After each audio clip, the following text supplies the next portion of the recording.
And, we believe that you should have the freedom to go, enjoy recreation, enjoy these facilities without having to worry about, secondhand smoke and other tobacco products. So thank you. Thank you. Hi, I'm Kirsten Johansson, and I'm just going to be talking about the goals of the tobacco-free policy. So number one, we want to protect people who already have health problems from secondhand smoke and secondhand smoke in general, which is really bad for you. Two, to prevent youth from seeing tobacco and thinking that it's normal or appealing to such an idea. Three, to promote and encourage current smokers to actually quit. And number four, keeping city parks clean and clear from harmful effects of a toxic cigarette or a vape. Thank you.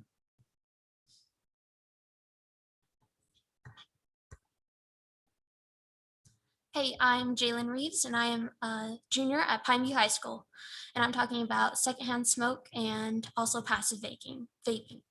So there is no safe exposure to secondhand smoke. Secondhand smoke is responsible for 46,000 premature deaths from heart disease and 3,400 lung cancer deaths each year. And 59% of Utah youth are exposed to secondhand smoke in outdoor settings every single week. Additionally, passive vaping is also a threat to bystanders. Short-term exposure to e-cigarette aerosol has been shown to irritate eyes and airways and worsen respiratory conditions. An e-cigarette aerosol from passive vaping contains dangerous toxins that can travel and be absorbed through the skin by bystanders. And these are the only effects we know so far because it hasn't been around for long. These are just the short-term effects. Thank you.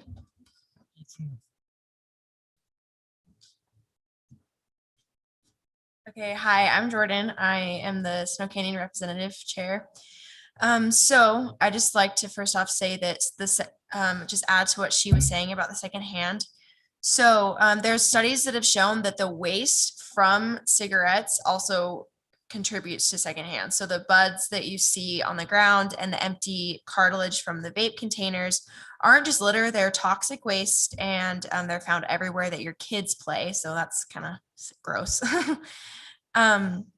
So 7 trillion discarded cigarette butts are found on sidewalks and in the parks and just other public areas that you want to go and enjoy with your family. So the outdoor tobacco-free policies would help reduce this waste in not just a litter way, but there's toxins in them from leftover juices and tobaccos that are on those butts and are pretty bad for you. So thank you. I am Sydney Fraser, and I'm just going to kind of talk about how smokers and past smokers who are wanting to quit, they have a harder time to quit if they see other people doing it and if they're around the smell and around those products. And and also kind of talking about the norms, and when children see adults and teenagers, they always look up to them. And if they see them doing this, they're going to think it's normal. They're going to think, oh, that's what I'm going to do when I'm a teenager. They're so cool and stuff like that. Actually, Haley is going to talk more about the norms of this.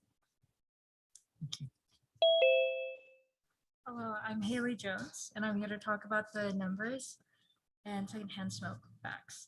So, Haley, could you speak a little closer? oh, okay, sorry.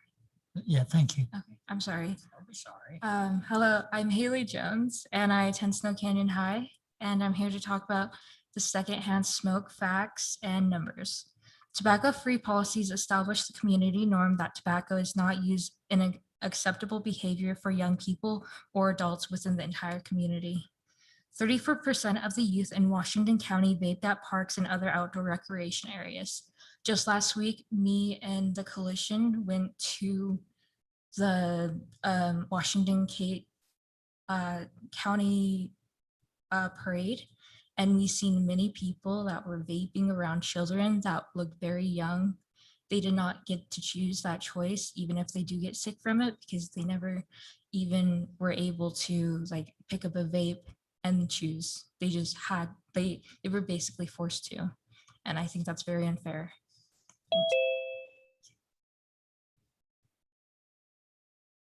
Hi, my name is Natalie Ledward. I am a senior at Pineview High and also a Washington City native. So I just want to tell you guys about some of the stuff I've seen in our parks. It's mainly vaping and other use like smoking. The part that kind of bugs me a little bit is like they will smoke around a 6-month-old baby and a 6-year-old and just little kids. They will not move away from those kids. It shows them really bad behaviors and whatnot. And so, again, like what my other members have been saying, like it teaches them that that behavior is okay. And that's what we don't want to teach them. And it's giving them possible future health problems to them inhaling all of the secondhand smoke. Thank you.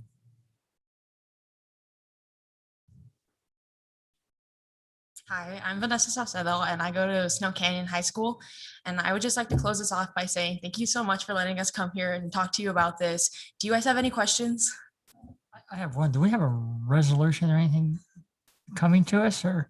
So the council in 2007, probably after the Youth Coalition of 2007 came to them, passed a resolution encouraging against the use in parks.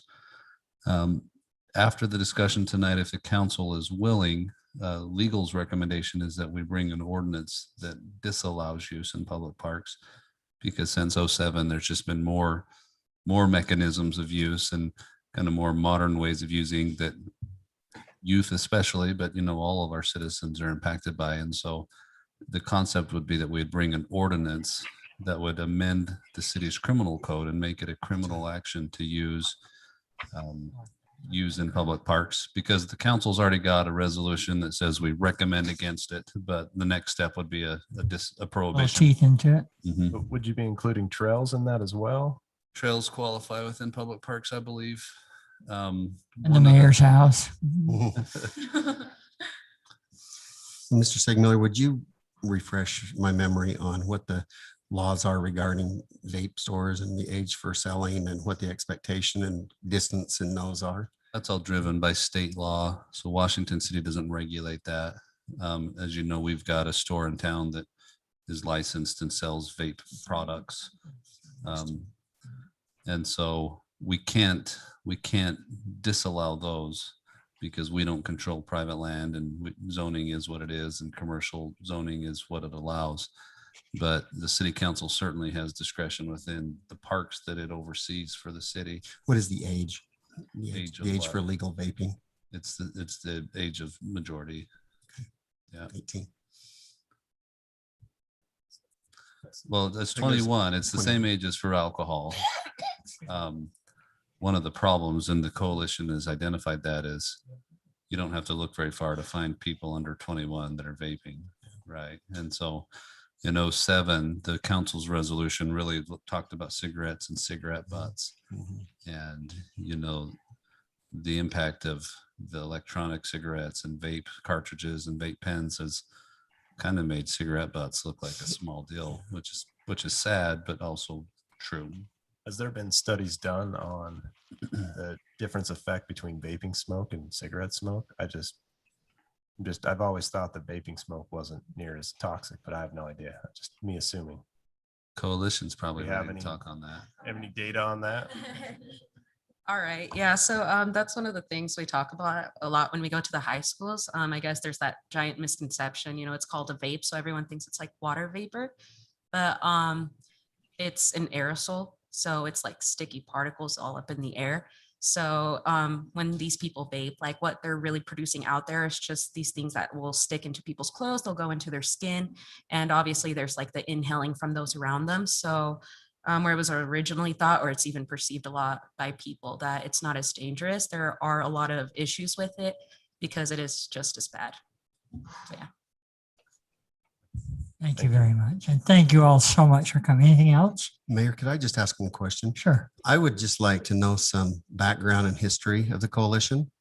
I think it's absolutely wonderful that you're here, but can someone give us just a little history of how it started and why and who's in charge or who your advisors are?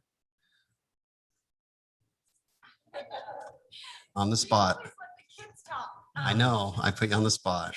So Alicia and I So are tell us, the tell us your advisors. name. Tell us your name, please, and I'm speak Abby. into the mic, please.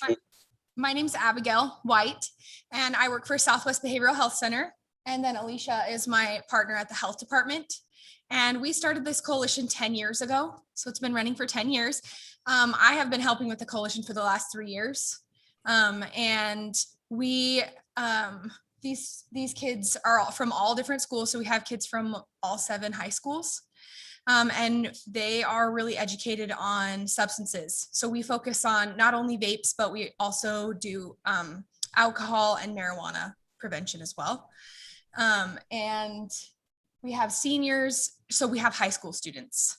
And these kids, they're more educated than even I am. And so on these topics, and they actually see it in the parks, they see it, their boots on the ground. And they're the ones who actually see people vaping in schools. And we do what's called an environmental scan.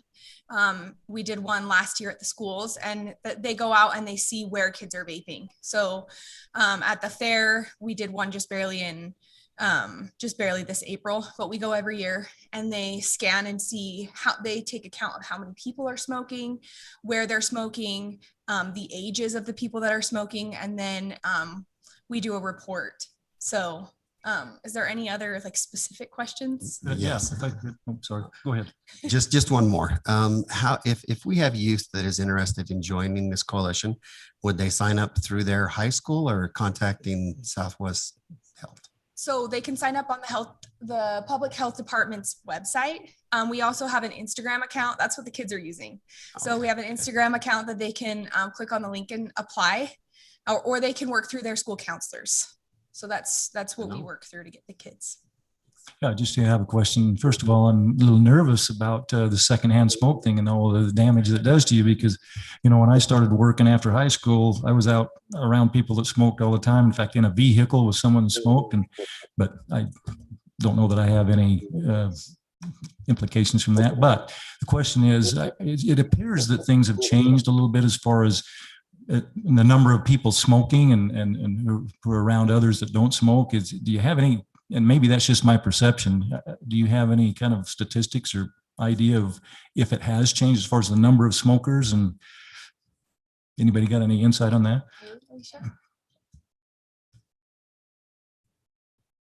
Hi, my name is Alicia Ledward. I'm the co-advisor to the Washington County Youth Coalition and a Washington City resident. They're currently in Utah, statewide, 9.2% of adults smoke. So secondhand smoke is still a huge problem. Smoke-free laws and tobacco-free laws have helped a lot. The Utah Indoor Clean Air Act made a significant difference in exposure to secondhand smoke. And to ask your question about vaping being just as bad, vapes contain the same cancer-causing chemicals as traditional combustible tobacco, but they also have heavy metals and other toxins that are new. Doesn't it exasperate like asthma or any type of? It does. In fact, breathing users have a conditions? 32% higher chance to get lifetime asthma as opposed to non-users. Alicia, while you're there, first of all, let me just thank this youth coalition. So impressive. I just loved listening to the facts. You all, composed yourself and articulated your points so well. And it was really, really amazing. I just want to make sure I'm understanding what we're wanting here. So you're wanting Washington City to adopt an ordinance that restricts tobacco use in our public parks. Is that correct? So how do our neighboring communities, St. George, Hurricane, some of these other communities, do they have similar ordinances already in place? You can let the youth answer that.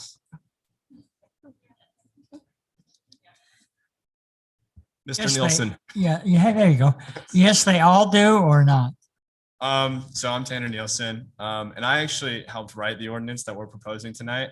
So when I was writing the ordinance, I actually looked at some of the local policies. So I know Hurricane, they currently have a policy that restricts tobacco use.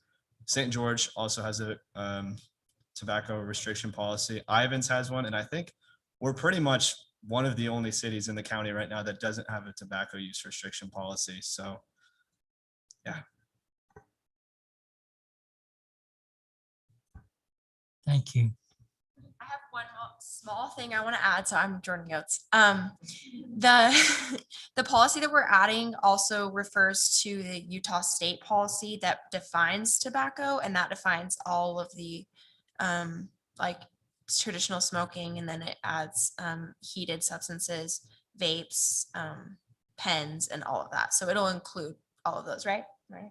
Yeah, okay, yeah.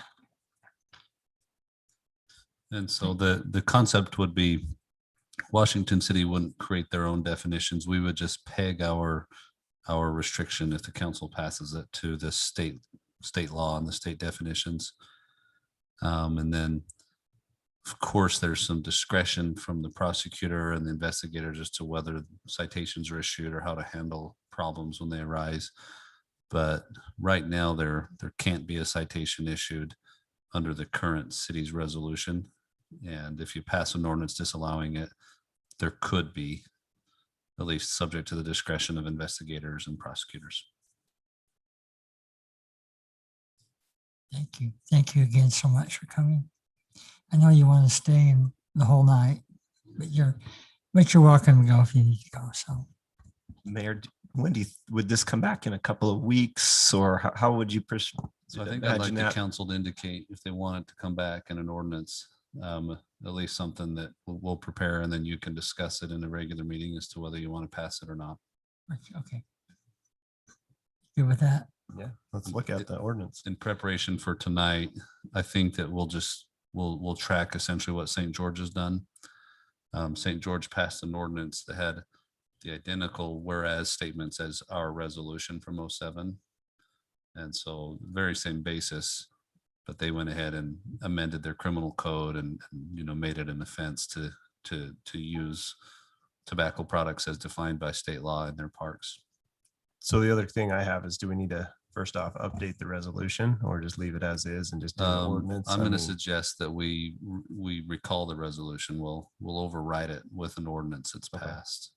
And then the other question is, and it's more for make sure, because it hasn't been in law, that we notify in our newsletter or something that, by the way, we're not allowing this anymore, or if we need to put up some more signs in our parks displaying that, so people aren't just blindsided by this who haven't had this law in effect. So state law requires that we publish ordinances before they become effective, but I think that your comments are well taken, especially in the parks and signage, and the recommended ordinance also will mention that. And so, yeah, we'll hopefully it's not an issue that becomes, a lot of citations. Mostly it's a signage, and we just educate and accomplish people want to vape at home, they can vape at home, but we'll try and keep it out of our parks if we can. Okay, thank you. So does the resolution address the signs and location, or is that more of a staff decision once that's It doesn't created? It'll say at parks, but it won't tell you where at parks. So staff could address that. And I assume you'll work with Mr. Nilsson on the verbiage. We've got their documentation. I'm Yeah. And I really think St. George's is the model that we want to follow. Okay. Thank you. No additional questions or comments. We'll move on to item 3. So thanks again for coming and spending your little bit of your afternoon with us. Thank you. Thank you. Thank you. Thanks for coming. Okay, discussion and review of the Easy Riders rental proposal and contractual agreement. Tom Lund and Eric Reed.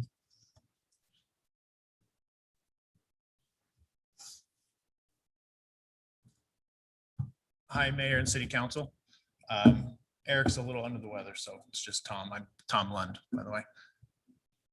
I did bring, okay, perfect. So I thought it might be helpful to share my screen while we go over these things, some of these concerns that were brought up in our last meeting relating to location and signage.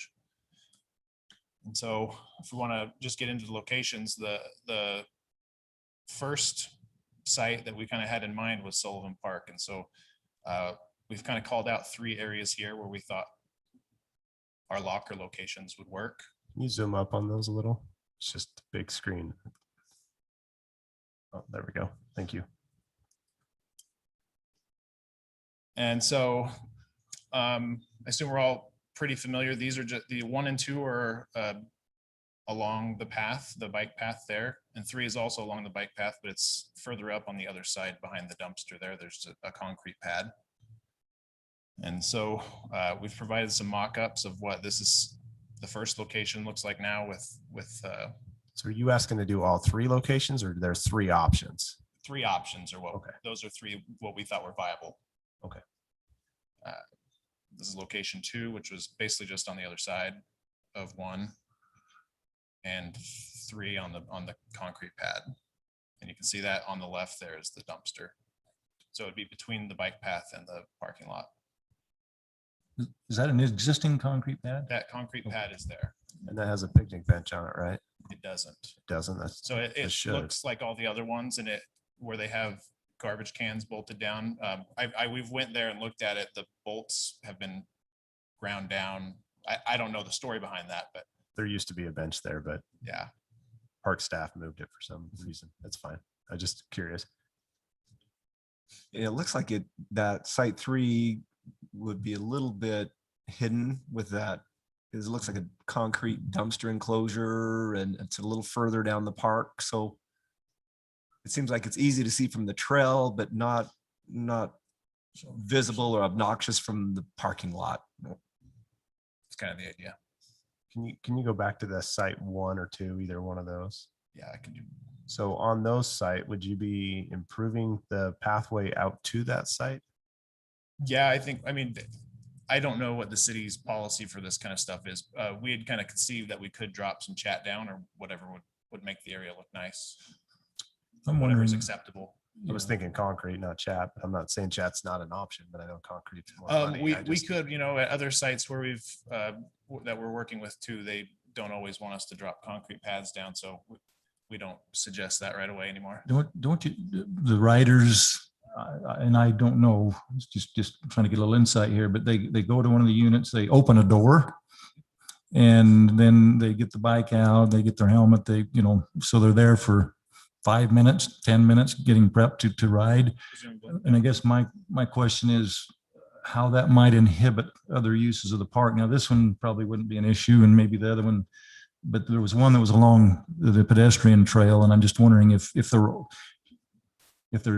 they open a door and they're right in the trail where other people might be bicycling, walking, they're there for 5 or 10 minutes and it'd be a little bit of a conflict there. I'm just wondering if that's.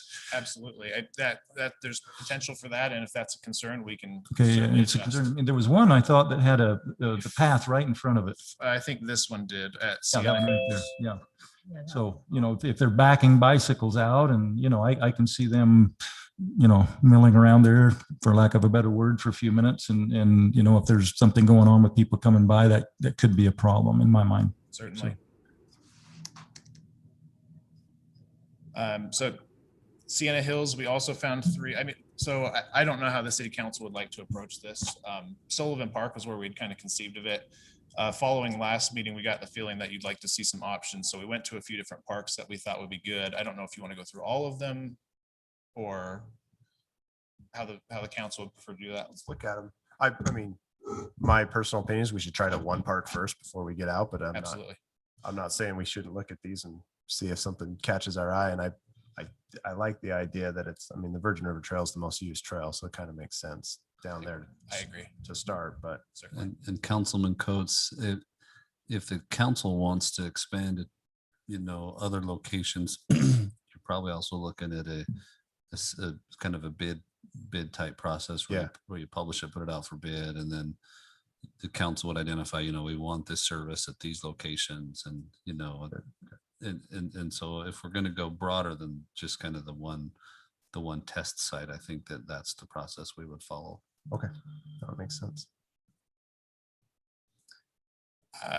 So at Sienna Hills, we noted 3 sites. One was along the trail. The other ones were closer to the road or to where the bathrooms are. This one's just across, so basically behind the camera on this one is where the bathroom structure is.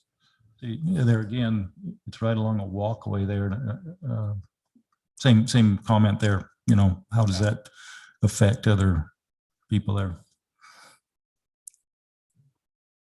I think most of these we've put along walkways in general, so we might have that same concern at all of them. And this one's right along the road. There's a sidewalk there. At Highland Park, we called out, we noted 2 that were fairly close. Highland Park is a little different. We noticed there's just a lot of concrete there, so maybe that concern would be lessened there because everything's a little wider. These are almost next to each other.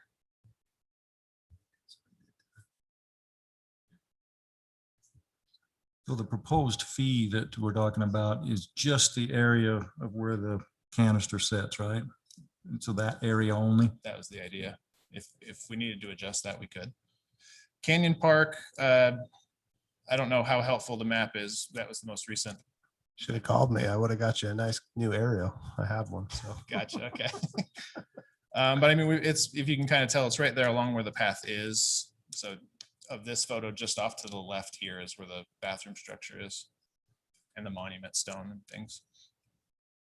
That is it as far as our location options, I Can think. you imagine getting on that bike and then heading down the hill? That's the nice thing about electric though. Brake check. Coming back up without, better keep enough battery to get it back up. huh? You know, I personally don't like them there at Hellhole Trailhead because there's just not room.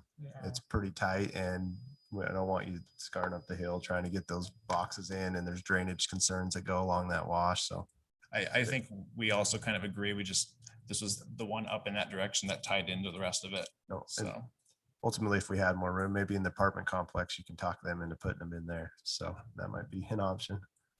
But I like the Sullivan. I like the idea of the Sullivan better than these other three right now. I do agree with Councilman Bundy on can't have it right on the trail. You got to have room for walking and staging off the trail so we don't have any liability there. A couple things on Sullivan, and I think we addressed it in the last one. I'm going to ask our attorney on it being in the floodplain. Are we covered on our contract with it being in the floodplain? So one of the things that I added to the contract was a whole paragraph where they had to acknowledge that this park was designed to take on floods and that they hold the city harmless from any damage to their bikes, to their pad, to their site that's related to any act of God, including floods. And so, And any items of their bikes going downstream and causing problems in a blocking a culvert or something of that nature. Yep. Okay. So Sorry, no, sorry. And then as far as the three locations here, I guess I would ask Cole on the location of the concrete pad. Is there not a future use for that? Is there a reason why we lost the picnic bench? It wasn't being used, or just, does it make sense that it just ended up that way? I'm just curious. The reason that we, excuse me, the reason that we removed that particular picnic table was the proximity to the dumpster enclosure. We felt like it wasn't really sanitary, and some of the smell that you get I and didn't smell such. very good either. That's what I Very say, some of the appetizing. smell and the odor and such. And that's the reason we really like that pad, is because the improvements are already done. The lockers are semi-hidden by the dumpster enclosure.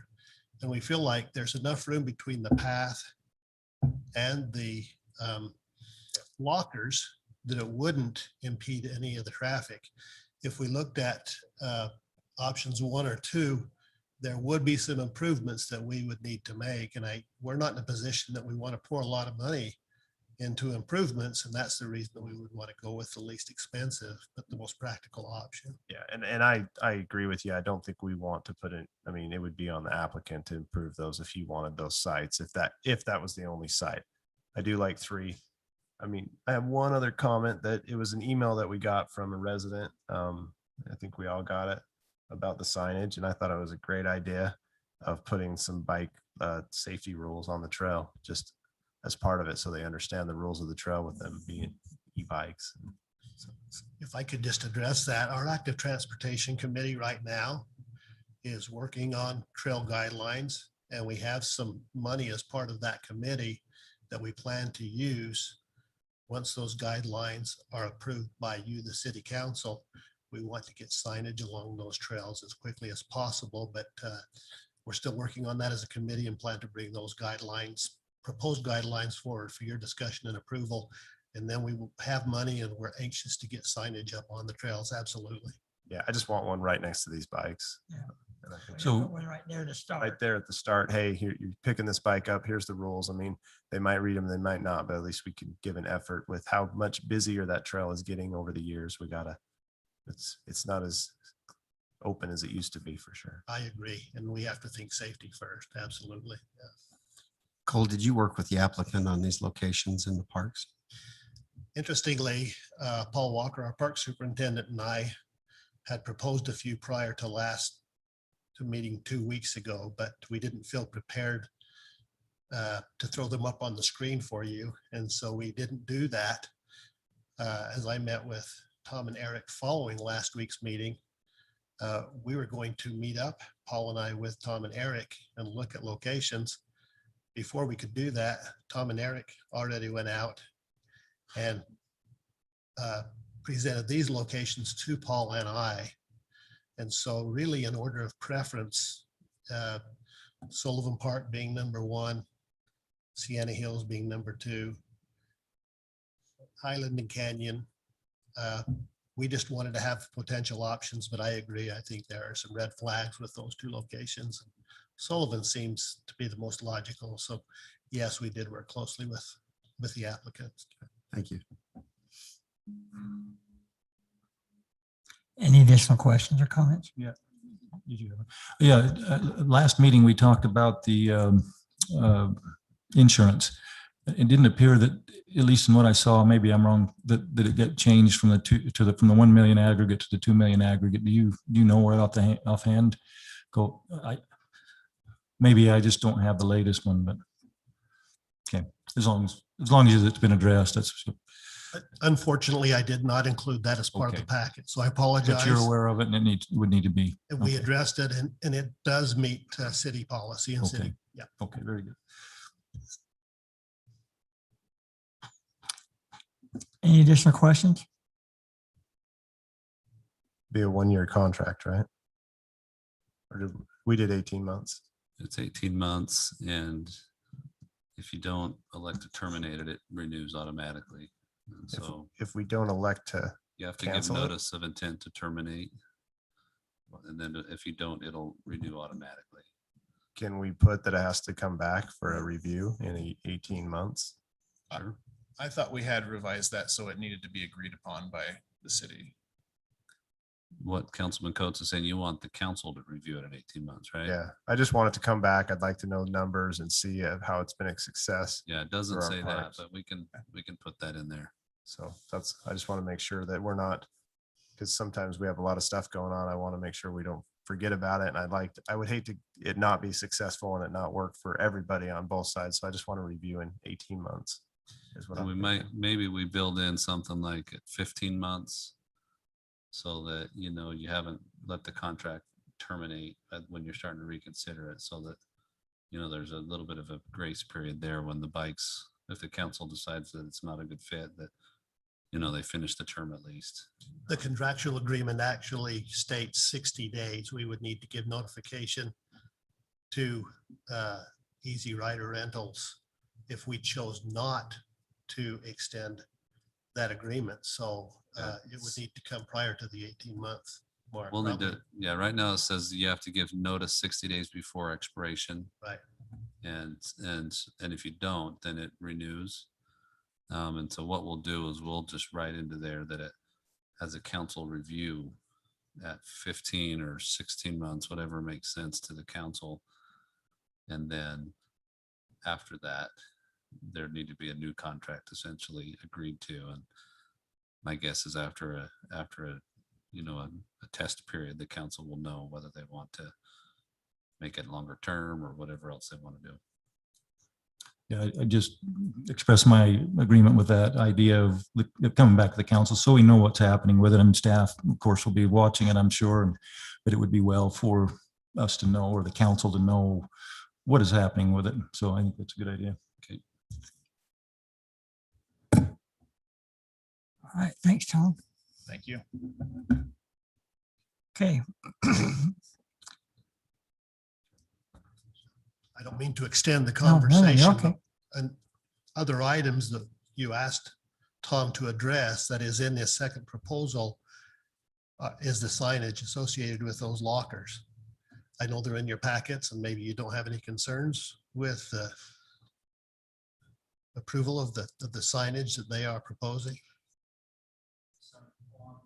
the bins, whatever, I'm sorry, Yeah. with the lockers Yeah, themselves. so as you scroll down, you're going to find those. I just wanted to make sure that the council was comfortable with that, where if there It's needed the to be- pictures they had before though, right? Oh, is that?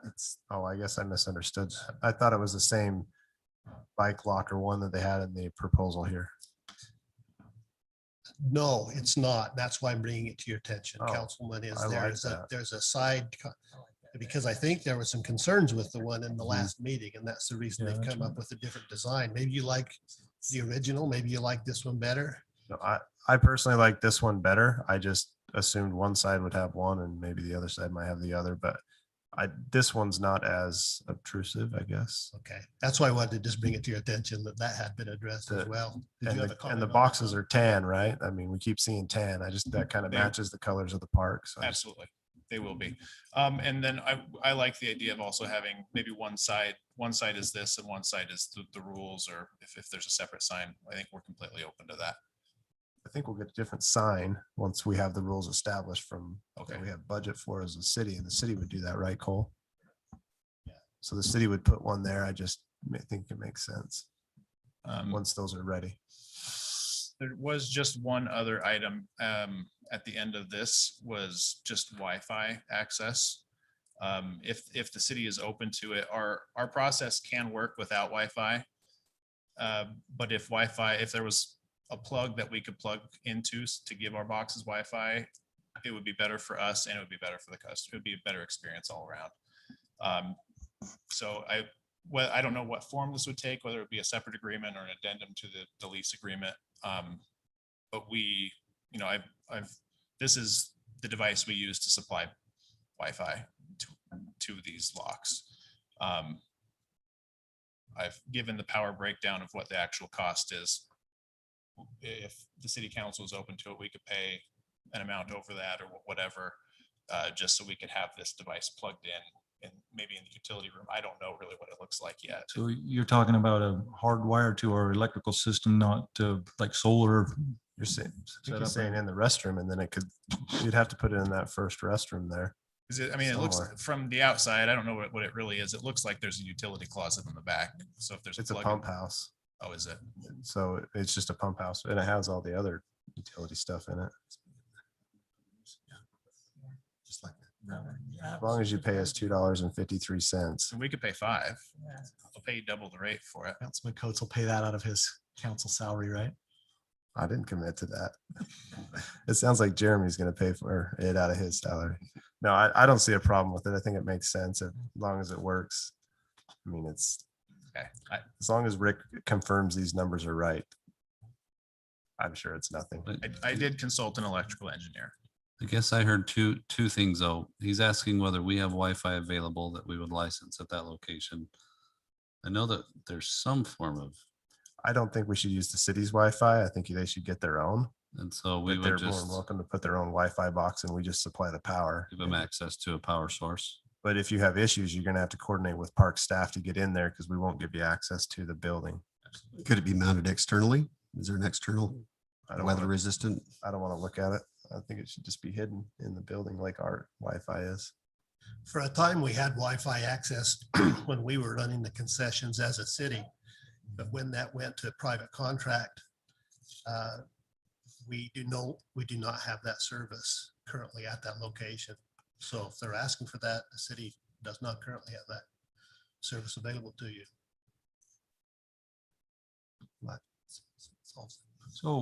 So I understand, it just dawns on me. So Wi-Fi, you're talking about Wi-Fi, a Wi-Fi, so you don't have to be hardwired, but you do have to have power to Yeah, charge the units, right? The No, it's bicycle. not charging. It's basically, we just need a small amount of power to broadcast Wi-Fi. Okay, but as far as the bicycles themselves, no, you don't, so you take those, charge and bring them. Yeah, okay. that there would be no, I mean, because this thing is always on, it's really easy to calculate how much power it Okay. uses. So you'll get your own Wi-Fi. Yeah. You just need a little bit of power for your router, modem, whatever. That's correct. Okay. Thank you. Any additional questions? Okay. All right, thank you. Item 4 has been tabled, so we'll adjourn. See you in about 45 minutes. A motion that we adjourn. Second the motion. Aye. All in favor? Aye. Thank you.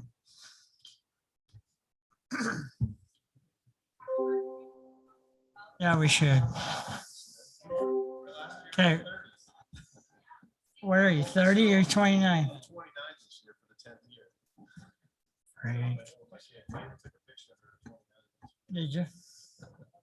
So what are you, 29 or 30? You're 39. You don't even look like that. Hey, happy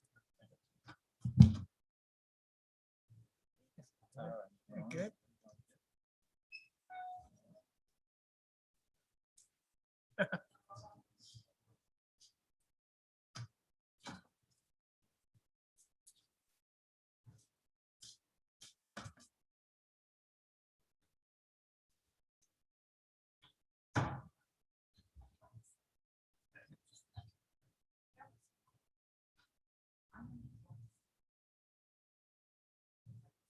Chris, did you see your kids are going to Crimson?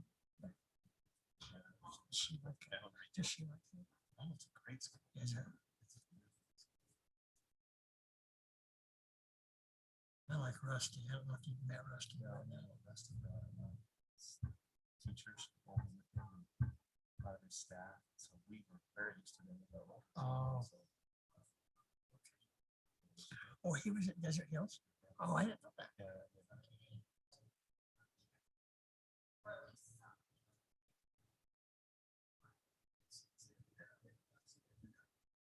Out for a minute.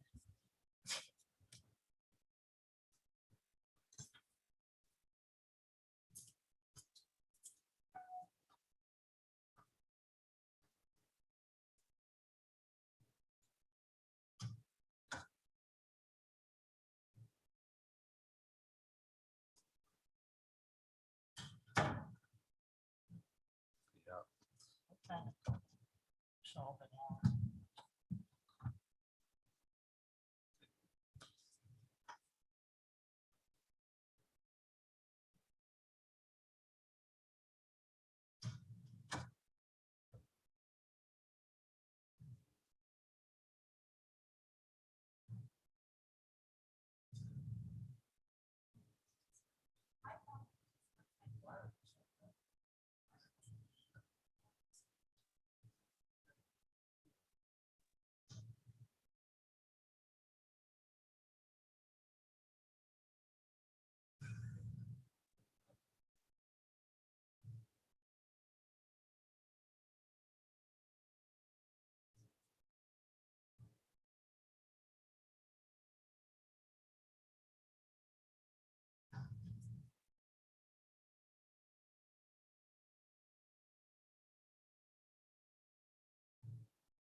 No. No, there's the current's pretty swift right now. I'm sure you guys are feeling that though every day.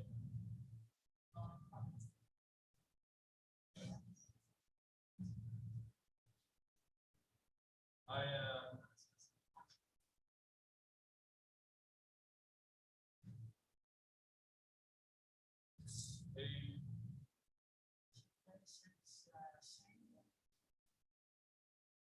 say 1660, yeah.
Yes.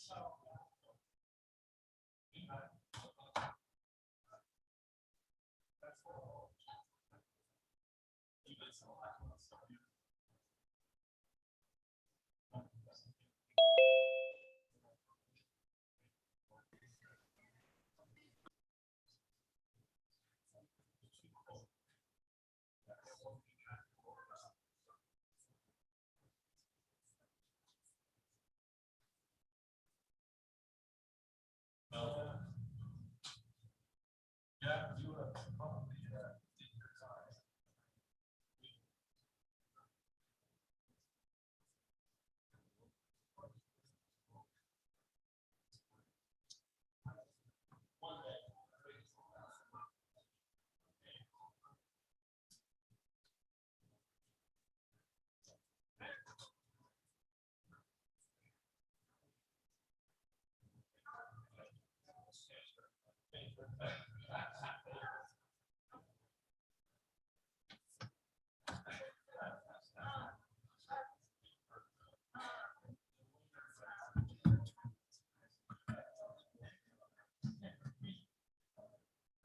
All the turnouts.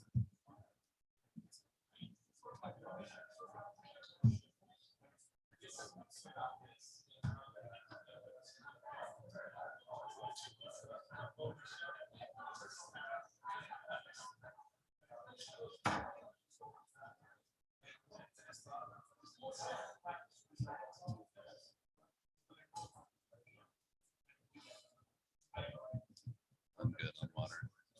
I'm good on water.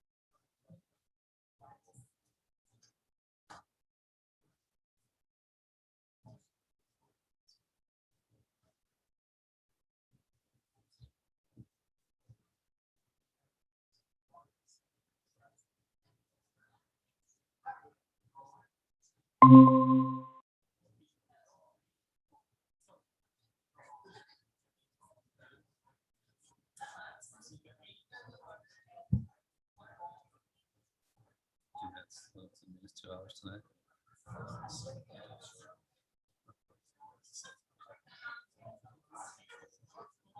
And then we've got a closed session. This should be quick. Unless we want to talk about the canal trail and that one, Joe.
Hey, would you mind praying for us?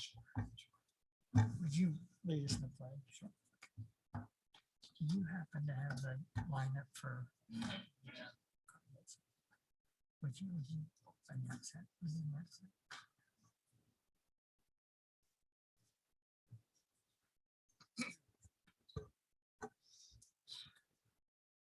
Welcome to our city council meeting tonight. This meeting is also broadcast on YouTube. We invite those that would like to participate in that manner, washingtoncity.org/meetings. I've asked Councilman Staley if he will offer our invocation and Councilman Ivy if he will lead us in the Pledge of Allegiance.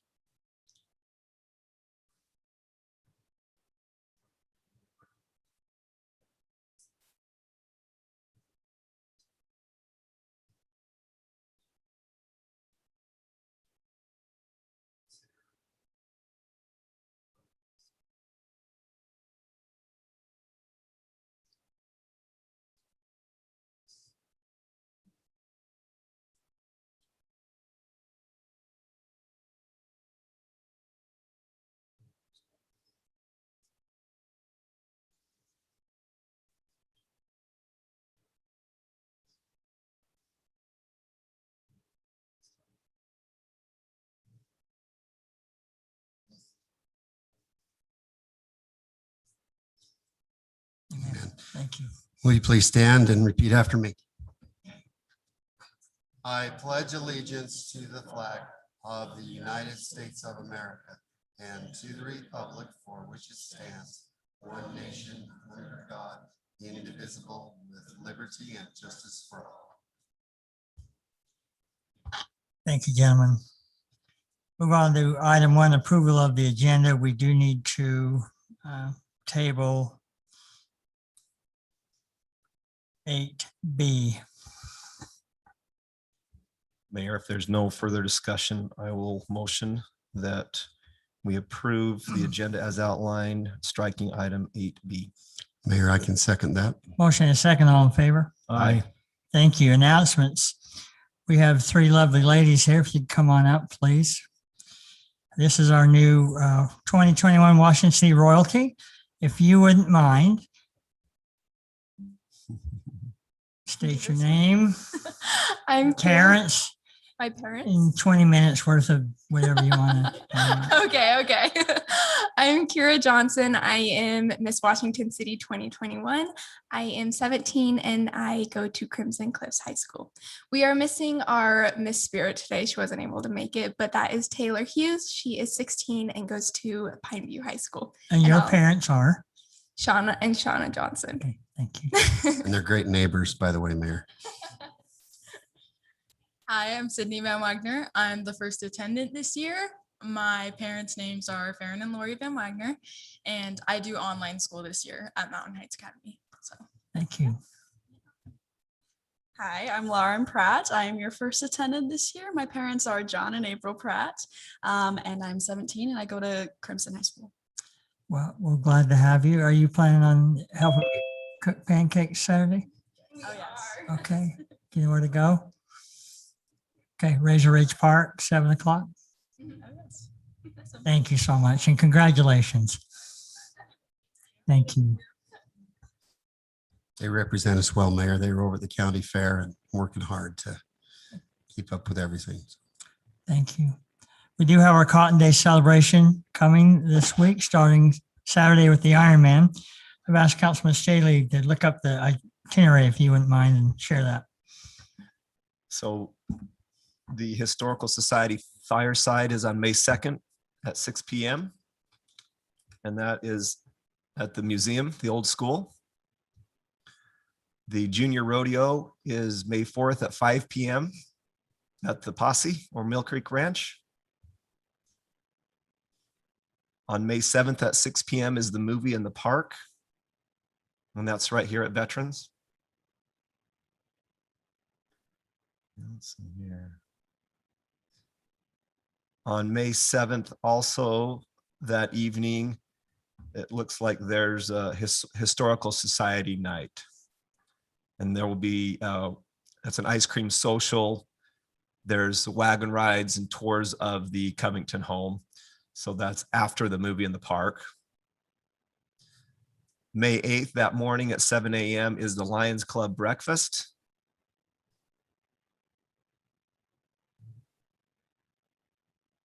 And there's the race as well on May 8th. The 5K is at Sullivan Park. I believe it's an out and back course. I'm not positive. And the Cotton Fest is at 9 a.m. And that starts with a parade and all of the events that are down here at the park. There's also a car show that's at 10 a.m. on May 8th. And one of the favorites is a tractor pull that's at 11 a.m. So if you've been through Cotton Days before, you know what to expect, but these are the traditional events, and you can find more details on that on washingtoncity.org. Thank you. Anything else to add on that? Mayor, just one thing that I know on the Ironman is that they're short volunteers than normal. And so if anyone has opportunity on May 1st to go help out on that, they need those as well. Thank you. Okay, move on to a declaration of abstentions and conflicts. Any to declare at this time? If none, we'll move on to our consent agenda. Item A, to approve the minutes from the city council meeting of 4/14/2021 and 4/20/2021 to approve a special event for Girls on the Run Southern Utah 5K to be held at Sullivan Soccer Park, June 4th or 5th. Date to be determined, looks like applicant Girls on the Run Southern Utah. Consideration to approve a special event for senior ball, Crimson Cliffs High School, be held at Veterans Park on May 8th from 5 p.m. to midnight, applicant Crimson Cliffs High School. And a final plat for the Crimson Fields Phase 5 subdivision located approximately 380 East, 4200 South, applicant Development Solutions Group, Inc. Any questions on the consent agenda? If there is no discussion, I would move that we approve the consent agenda that the mayor has outlined. A motion and a second, we'll go roll call vote. Staley, aye. Ivy, aye. Coates, aye. Bundy, aye. All right, they're approved. Thank you, gentlemen. Item 5, preliminary plat. Consideration to approve a preliminary plat Chaparral Heights, located at approximately east end of Lost Ridge Drive. Applicant Yankee Heights LLC, Kent Rasmussen. Thanks, Mayor. This is Eldon in Planning and Zoning. The applicant is requesting approval of a preliminary plat for Chaparral Heights subdivision located at approximately 1150 East Lost Ridge Drive. The applicant is proposing 4 lots on an area coverage of 8.53 acres. The zoning designation at this particular location is single family residential, 15,000 square foot minimum. Surrounding zoning is R110 to the west and open space to the east, west, and south. These parcels were recently rezoned into the R115 zoning designations. The proposed subdivision conforms to the approved zoning. The request meets the subdivision requirements and other city ordinances as it relates to this location. Staff has reviewed the request and recommends approval with conditions of the preliminary as outlined, which are our standards. And then also conditions 14 through 18, which came from the Hillside Review Committee, which I'll read here, that state number 14, rock walls shall match surrounding landscape colors. Condition 15, drainage swells above lots 2 and 3 shall have liner membrane as per engineering design recommendations. Condition 16, any alternative rock wall designs constructed eastwardly of lots 2 and 3 shall be submitted to the city for approval. Condition 17, a geotech investigation report shall be carried out for each lot individually. And lastly, 18, safety fences should be placed at the end of the no disturbed area at time of construction. And we're happy to answer any questions at this time. This is Councilman Ivy. Can you explain a little bit about what a geotechnical investigation report would consist of? What would be considered in that? Primarily soils report, any underlying conditions that we may not see on the subsurface, they come out and do their thing. I can't fully speak as to what they do on that, but. Okay, thank you. That's kind of what I thought too. My question really was, if these reports are to be carried out on every lot, if one of them doesn't come back favorably, how would that affect the other lots? And that's maybe not a question for you as much as maybe the applicant or staff. Yeah.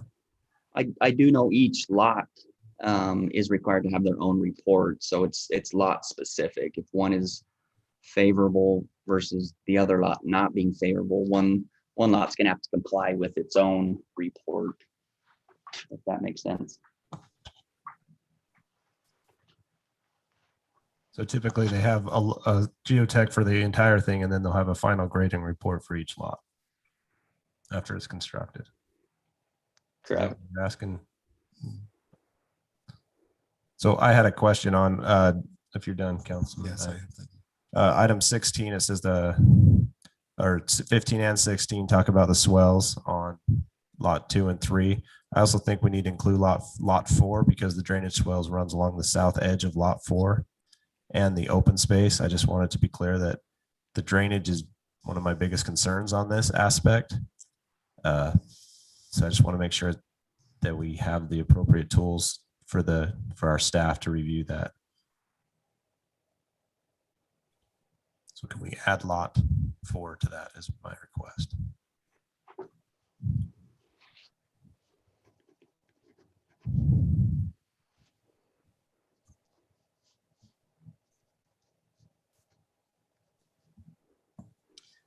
Hey, Eldon, it sounds like you've taken Councilman Coates' comments.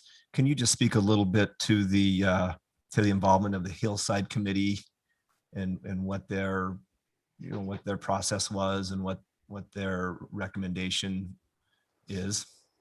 Yeah, I did note Councilman Coates' concerns. This was before my time, so Drew was there on site. Maybe I'll just let him speak. He was there discussing with them. He's going to know more of that than me. So let me just interject while you're on that, and you can continue with Councilman Staley's question. But on the Hillside Committee, it would be really advantageous for the council to get a report back, just to really drill down on maybe some questions that we might have during the application process. I know that they do a thumbs up or thumbs down, but I think it'd be advantageous to have something that we could sink our teeth into while we're looking at this. I know I've had questions myself about what that, committee actually looked at, and I know they're very qualified, and I don't question that. I just would like to know just the information for myself. Well, I'll jump in at that then, if that's okay, council. Basically, we have I know of at least our Hillside Committee is the same committee that meets for St. George's Hillside and for Santa Clara's Hillside. It's the same guys who look at all the hillsides basically and all the area around here. Also, just to give you a little heads up on when our Hillside code was written, we involved all the engineering firms, had a representative down here as part of our Hillside Committee that wrote our Hillside ordinance. And as all of them walked away, they said ours is probably one of the best written one. And the people that played a big part in that are the same guys that are sitting on our committee. So they know our Hillside ordinance real well. Basically what they look at with their expertise. Again, we have a geotech engineer, we have 2 civil engineers on that. And again, they deal a lot with slopes, drainage. These guys in their professional lives are the ones at their firms that deal heavily with slopes and hillside stuff and drainage off. So feel very confident in what they're looking at now. Do I know exactly what they're looking at? Probably not, because it's their professional thing. They'll come, they go on site. They look at the report that we get, the tentative one from the engineer over the project. They look at his slopes and their proposed drainage, and they take all that into consideration. Then they go on site and give it a thorough walkthrough. And because they've, again, dealt with so many of the different terrains down here in southern Utah, they're pretty good and quick about what they think would be best to see. And so they'll make a motion to either approve that particular project, but under the conditions. And those conditions are the ones that you see in the reports. There's not an official, now let me just finish so I can make sure I don't miss anything. There's not a specific report that comes with it. They just meet on site and they all give their conditions of what they want to see and how they want to see that done. And then they vote on those conditions. So that's kind of the process that goes through. And that was my comment. I just felt like that it would be good information to have something other than just a thumbs up or thumbs down, just so we can have kind of a basis of understanding. But I do understand that. I concur with you, Councilman Ivy. I think that they should submit a report back to us of just the conditions so that we know if there was conditions. I mean, I'm assuming we get, I don't think it's that hard to add it. Drew, could I ask you just a question on the mechanics of the hillside process ordinance? Do they not, does a developer in this kind of a situation not get a hillside development permit that is granted after the Hillside Review Board meets and makes its recommendations? As I recall, and it's been some time since I've read it, it seemed like they get a hillside development permit that then comes before the city for approval. And maybe that's already happened. I don't know. Now, what that comes is in the form at the preliminary plat. Those are the conditions that, Elvin read you was their basic report of what they want to see with this development. That's the things they want to have put in there. They're the ones who came and said, the walls, any walls done here have to meet the surrounding colors. They're the ones who said that any on these where you're seeing the blue areas making the water, that they have to have a membrane in them. Not all of them do. But in this case, they request, it's the first one I've seen of the 5 they've done. They wanted a membrane put in that drainage swell. So those are the specific conditions they put on any development on the hillside, is how they've been doing it. Well, again, I don't want to be redundant, but I just think it would be helpful.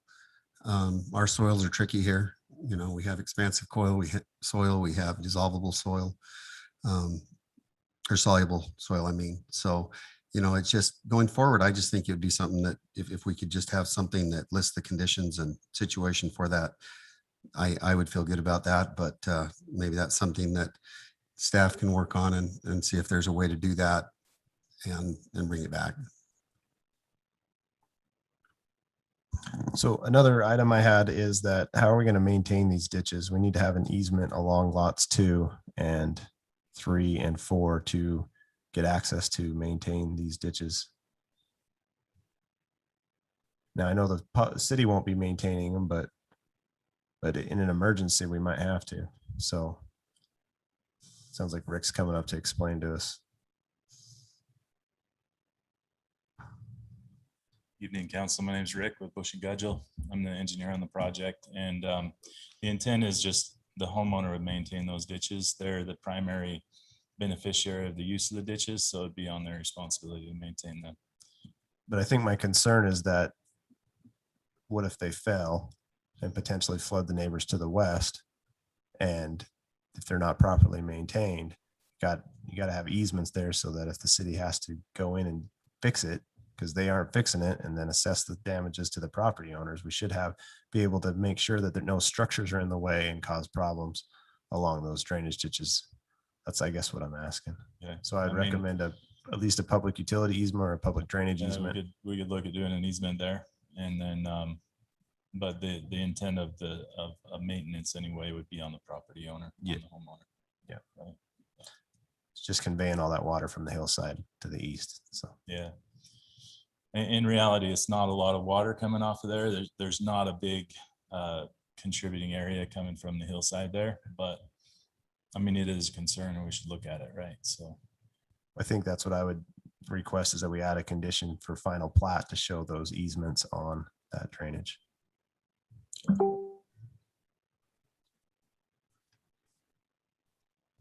Any additional questions? Are you ready for a motion? I actually have some more questions. Okay. Thanks, Mayor.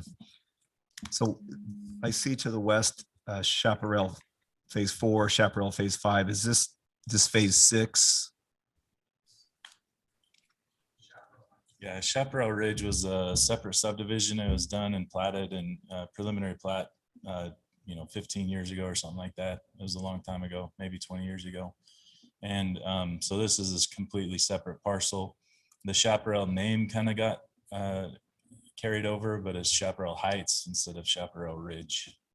So, and then to confuse matters more, there's a High Chaparral subdivision, Right. same vicinity. So anyway. So Rick, if you don't mind staying up here for just a minute, I think my concern is similar to maybe some of the others. Is to the west of Lot 1, there are some, it looks like, detention basins. Yes, Whose Chaparral Ridge. Whose responsibility is it to maintain those? Because it looks to me like we've redirected a little bit the water from the natural original slopes.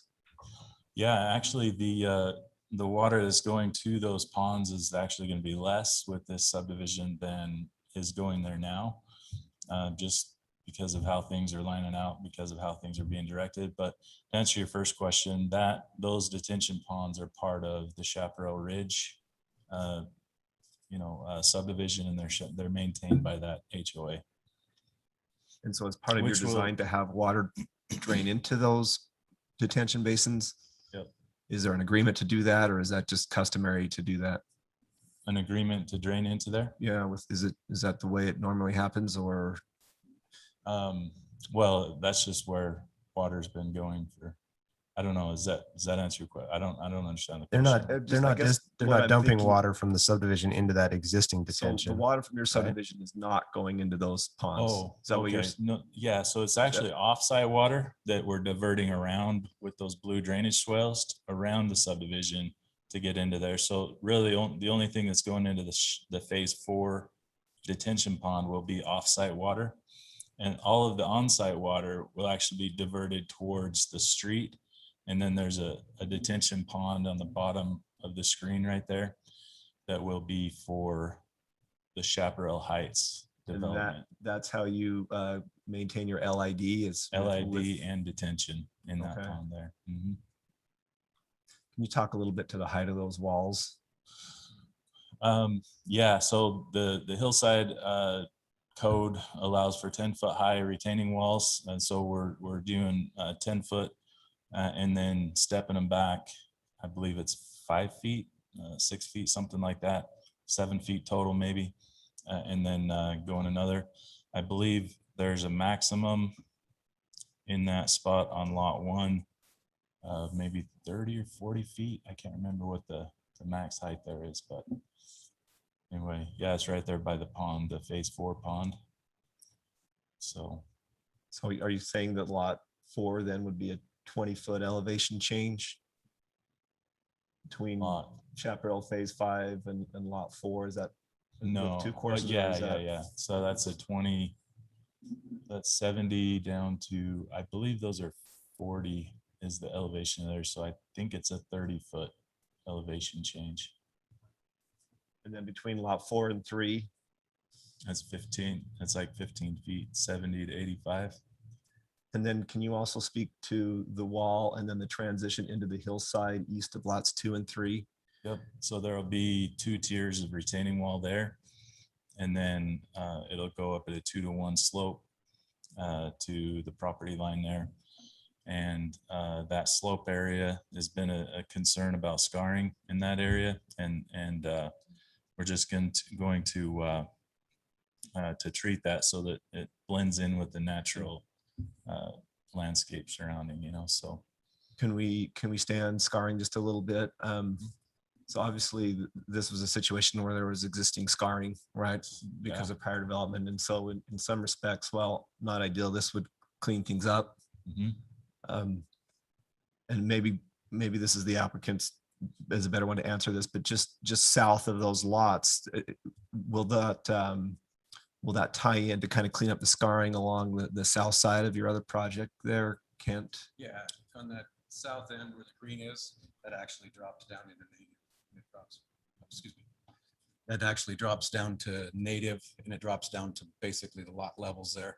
That whole piece on lot 4 where the green area is all drops down to the backyards of 58 and 59. It's just- And that's like the extent of the existing scarring then. So I know that was important to you, was to clean that up, right? So that So- accomplishes. It pretty much this. stops right there at 57-ish, right in there between 57 and 58. It drops down to minimal. And then it's basically, that's open into those people's backyards for 59 and 60. So it drops into there. So there's no wall behind there. I think the wall to the north that you were talking about is 25. Then the one on lot 1 is 20. There's 10 foot of that wall already in right now.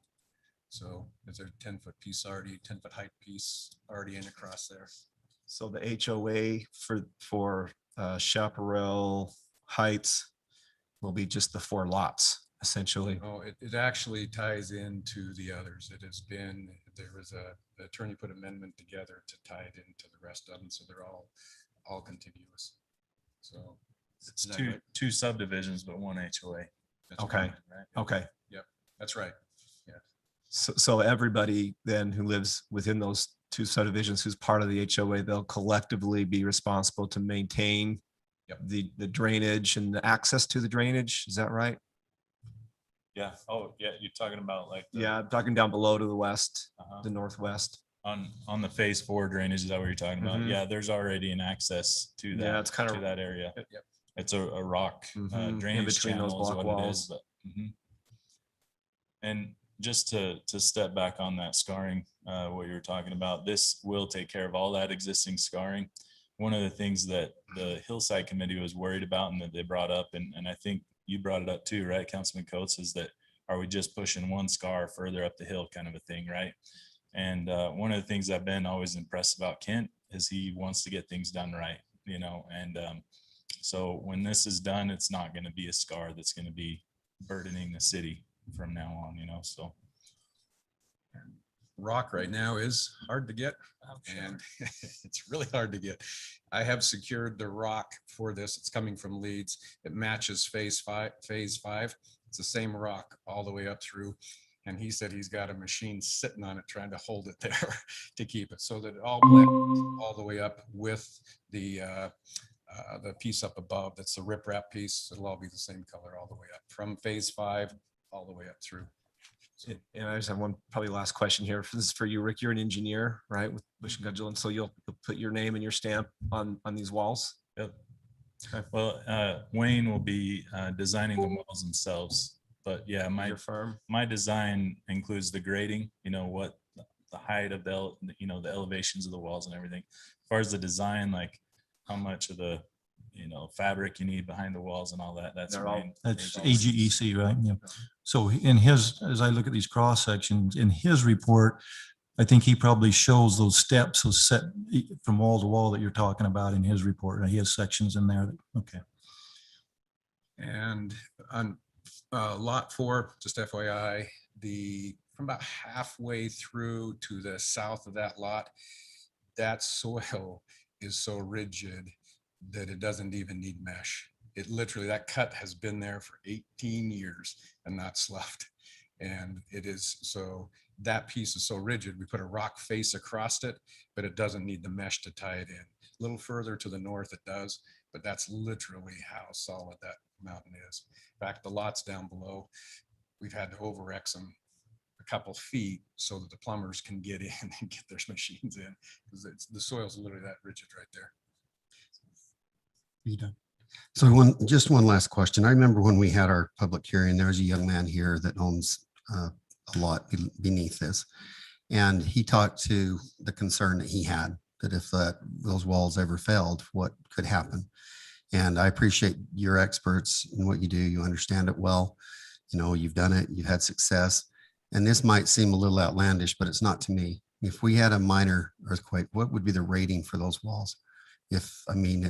It's kind of an extraordinary ask, but it's something that we have a little seismic activity around here occasionally. And it's something that's important to know, because I listened to that property owner and I thought, if I were at the bottom of that, I would want some peace of mind,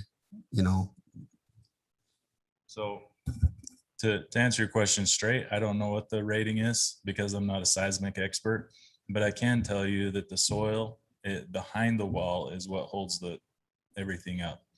And if there's an earthquake, the soil mesh behind the wall, the soil, what do they call it? A matrix or whatever they call it, is what holds it all together. And that's very seismically sound. Now the face of the wall, the rock, may fall in an earthquake, but he is like 90 feet away from that wall. There's no way that rock is going to fall even into his backyard, let alone his house or anything. So you're talking about an absorption matrix. That's yes, the soil matrix behind the wall.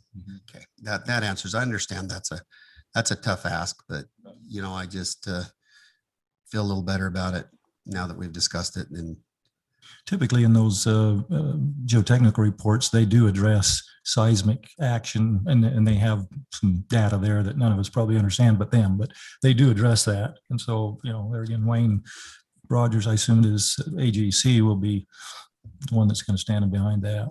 So just to speak one further, a wall, the rock of the wall is just a face, really adds no structural.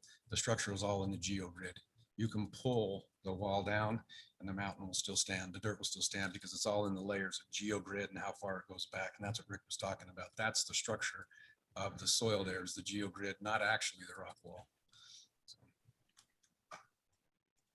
All right, thank you. Any additional questions? One last one. Sorry, we keep going. I just thought of it though. The open space. I just want to make sure that open space stays open space in the future, and a lot owner doesn't come back and say, hey, I want to build a shed up there. I would think we should make a condition that the open space be identified as perpetual, or I don't know how to say it, continual open on the plat, on the final plat, that is always to be open space and no structures will be constructed. More of a note on the plat. probably goes without saying, but that open space will just stay natural. There's not going to be any change or anything done. No cuts there. Just okay. Very good. So with that, if there's no more, Mayor, I'd like to make a motion that we approve the preliminary plat for Chaparral Heights located on the east end of Lost Ridge Drive with the findings and conditions provided by staff, with the change to condition number 15 and 16 to include lot 4. A drainage easement be shown on the final plat for all drainage ditches and swells and access to those drainage ditches and swells. And another condition that the open space have a note on the plat of no construct of any structure to be naturally left, and we'll let the attorneys work on that language on the plat. All right, a motion, have a second. Councilman Bundy, second. Motion and second, roll call vote. Bundy, aye. Coates, aye. Ivy, aye. Staley, aye. Thank you. It's approved. Item B, consideration to approve a preliminary plat for Red Trail, Sunrise Valley, located approximately 500 South Country Way. Applicant Bush and Gudgel, Bob Hermanson. Thanks, Mayor. The applicant is requesting approval of a preliminary plat for the Red Trails at Sunrise Valley subdivision. This is located at approximately 500 South Country Way. The applicant is proposing 218 townhome sites on an area coverage of 20.64 acres. The zoning designation for this particular location is planned unit development, medium high density. The surrounding zoning is industrial to the north, I-2 to the north, county property to the east, planned unit development to the west and south. The proposed subdivision conforms to the approved zoning. The request meets the subdivision requirements and other city ordinances as it relates to this location. Staff has reviewed the request and recommends approval with conditions of the preliminary plat as outlined, all of which are the standards. And we're happy to answer any questions at this time.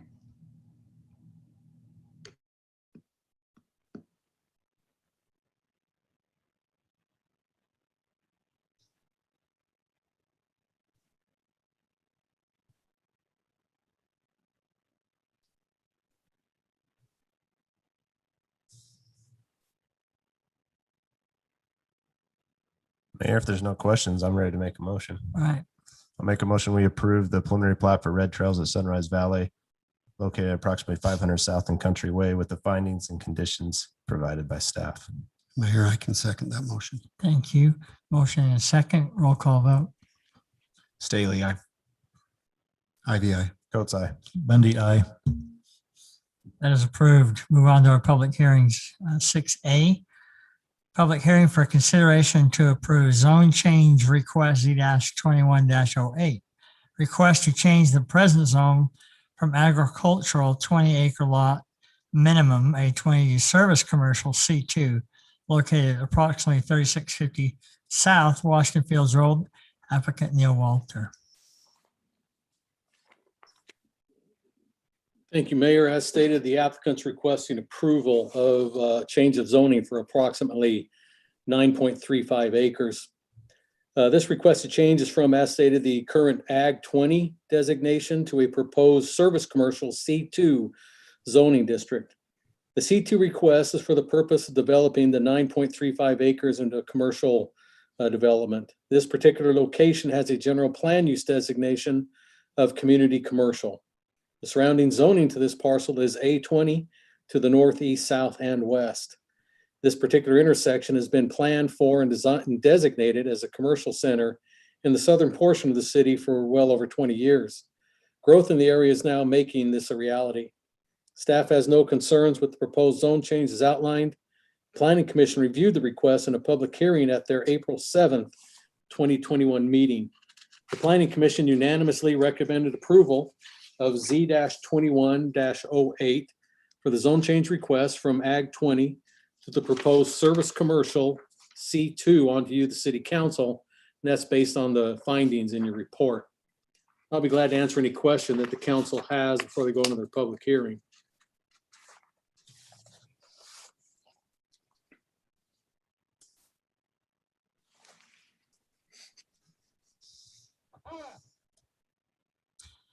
Any questions for staff? Excuse me, and you indicated that the planning commission unanimously approved or recommended approval. Yes. Okay, thank you.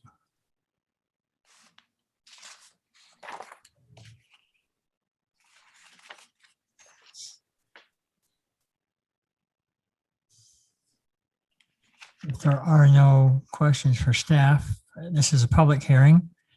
Any of you out there, folks, that want to make a comment on this proposed project? We do have the applicant here in case you, we'll have the, go Go ahead.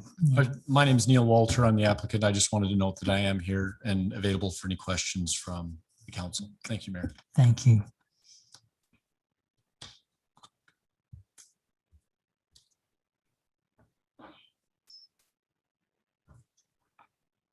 Hello, Council. Sherry Tate.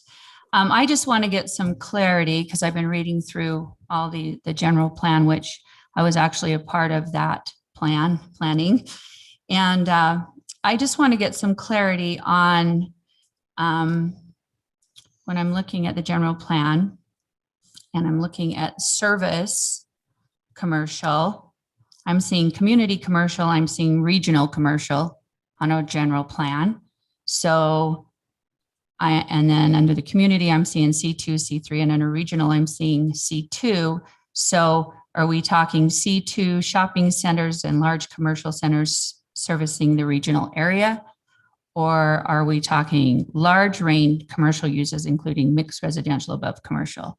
I'm just trying to get the clarity of what are we talking about on these two things? Can Drew answer those for us? Yeah, I really don't, on the mixed commercial, that's more my PUD commercial. I don't have, the only thing I have in my standard commercial zones for any apartment has to be it's a caretaker's quarter, so to speak, is what they call it. And that would have to go through the conditional use permit process, but it wouldn't be, I don't have anywhere in my zoning right now other than PUD commercial where they could do like apartment buildings on top of commercial, if that's the question, Sherry. I don't know for sure.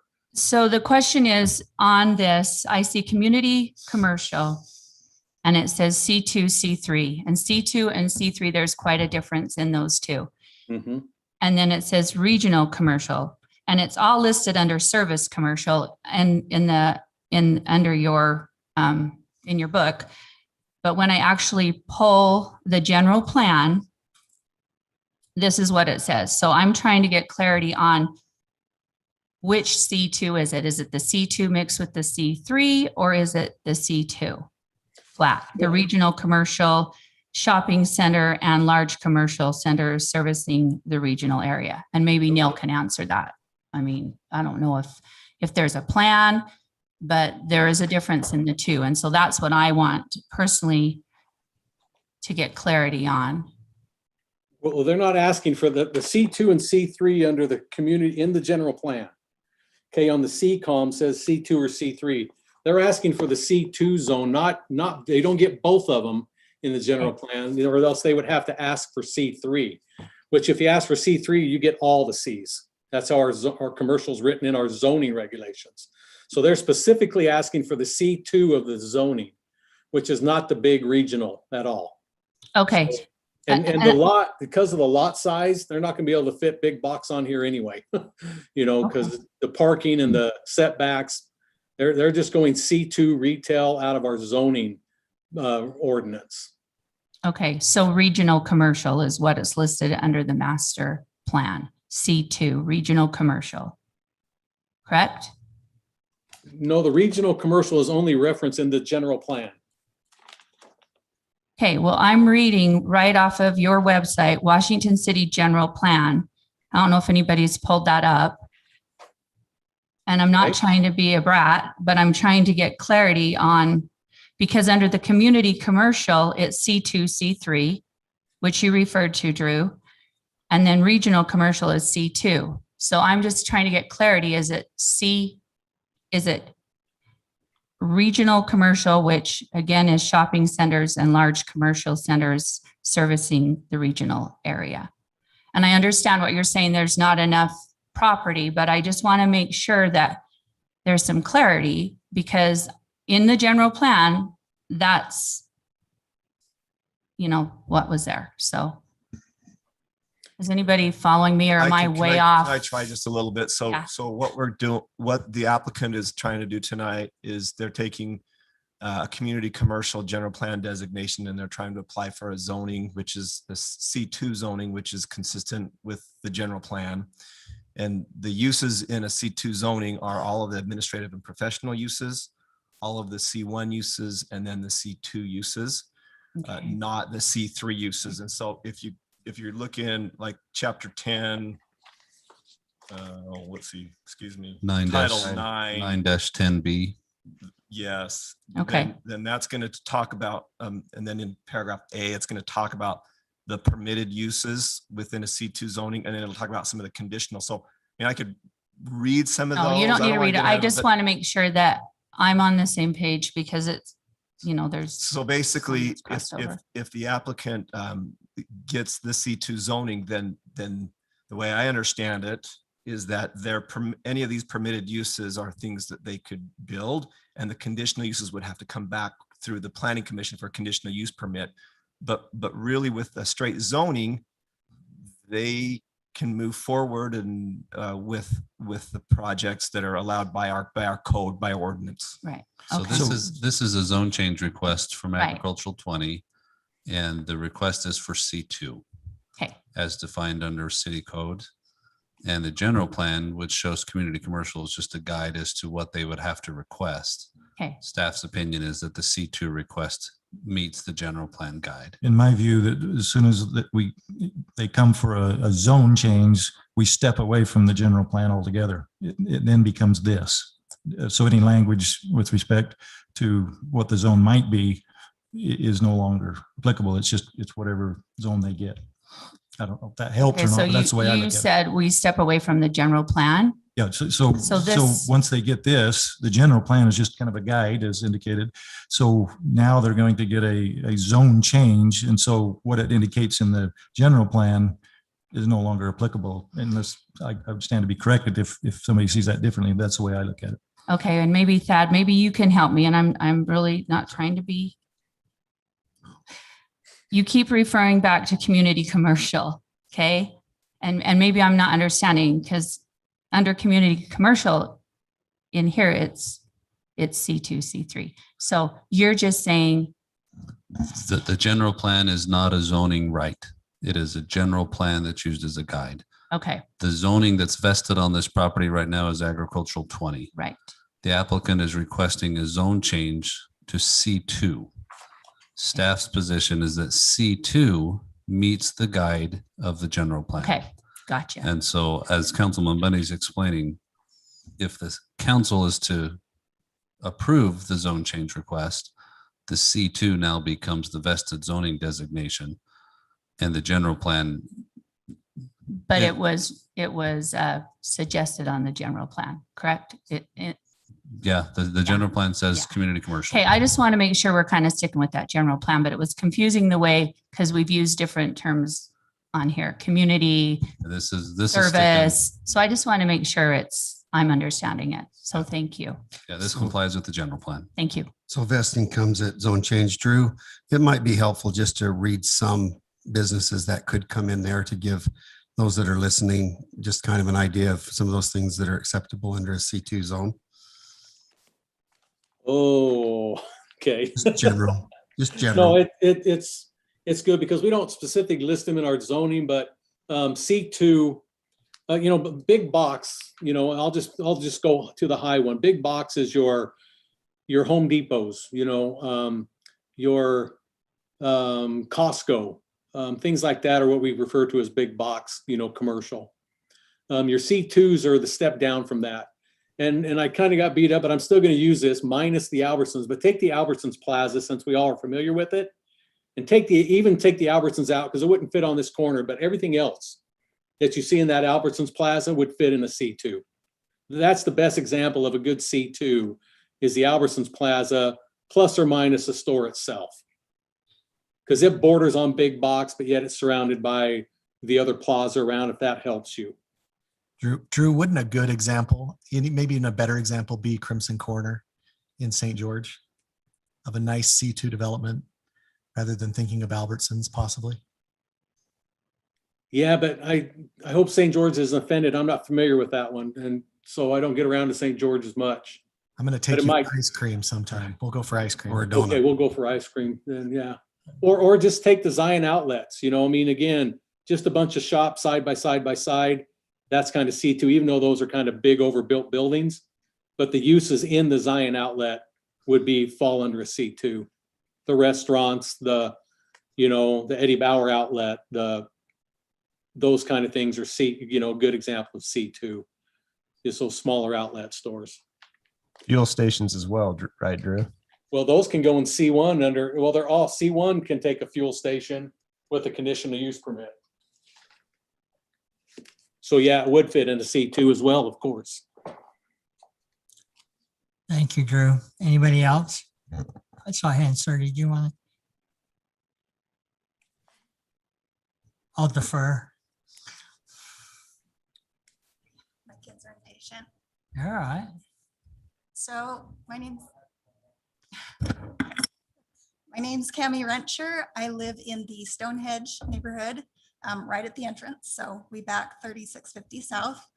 I realize that this has been in the plans for a long time to have that be commercial.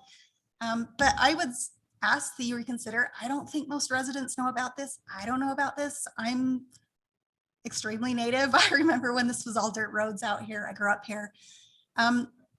People love the fields because it's the fields. We don't want shopping. We don't want commercial development. We want our nice homes and our neighborhoods to be preserved. And this, I do not think ultimately comports with the way that we want the area to be. And so even if it has been something that's been in the plans for a long time, I don't think that necessarily means that it's actually a good decision now. So that's all I'll say. Thanks.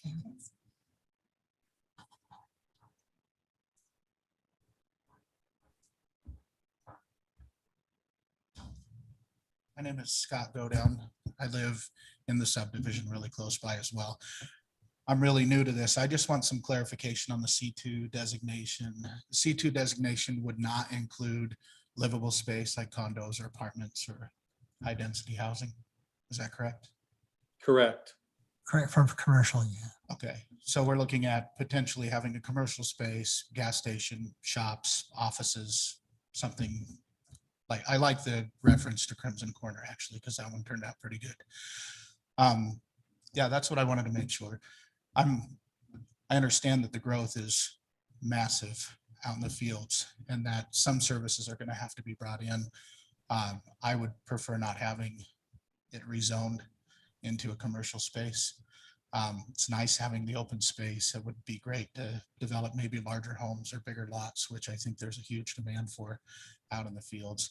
That's my opinion on it. Thank you, gentlemen. Thank you.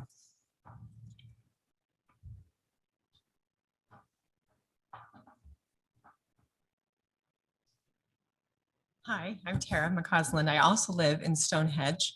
I've been there for about 7.5 years. And like these two last speakers, the growth has been dramatic, and I think that's to be expected. Utah is a great place to live. St. George and Washington are incredible places to live.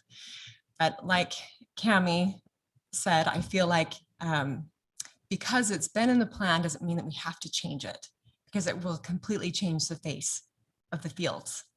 And I recognize that can't remain empty space forever. I mean, we grow. That's a part of being a city, and a city like Washington where everybody wants to move. But I have children who are going to schools there. We have, I don't know, 5 schools within 1.5 miles of that area. The traffic is already unreal. I feel like there are opportunities to grow in other areas of Washington where there's not so many children and schools that are already right in that small area, and keeping it residential. And again, some open space. I feel like Washington, it will be unrecognizable if we don't keep some open space for more parks. And I recognize that all requires revenue. We need tax revenue, but there are other spaces where I feel like that would be more appropriate than right there in the center of the fields. So it would be my hope that the city would reconsider. I know, again, it's been in the plan, but consider other spaces where it's not right smack dab in the middle of so many schools and where there are already so many homes going in. Thank you. Thanks. My name is Curtis Cornish, and we live in Sugar Plum, and that is very close to Sugar Plum. The distance from our house to Lynn's, to Smith's, that big plaza is not far. And I agree, putting that in the middle of that area, I think would be a blemish to it. It'd be very much of a detraction from what we have there now. So I'm really opposed to having it. And I also think that the people in Sugar Plum and those other areas were not aware that that piece of land was going to be designated commercial. So you're kind of throwing a hook at us.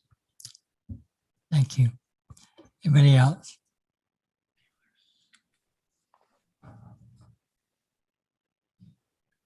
Hi, gentlemen. My name's Vance Swartz. I live in Stonehenge as well. I've been there about 5 years, and the main reason to move there was because of the farm fields. We wanted away from the city life, get out there, but not be total farmers, you know what I mean? And so taking this and making it commercial is just bringing it into our backyard more and more. And we live on the very back edge, so there's the Water Conservancy District that flows through the back of our yard. This will give a gateway directly into that commercial zoning area. So I kind of oppose this and hope you guys don't go down the road of changing that. Thank you. Thank you.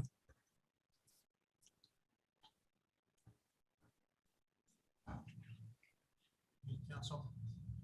My name is Eric Warney. I live in Sugar Plum, and I'm opposed to the change because I love that open space. An owner of that property has a right to do whatever they want with it. But I see some traffic issues that we have, and Mullen Drive is not that far away. I understand the desire to have tax revenue. We have impact fees that have been taking care of a lot of that. But I want you to consider, what would you feel like when you have to take little El Camino Real Road and loop back around because you can't get through that four-way intersection? There's too much traffic already there, and we need to consider that. Thank you very much. Thank you.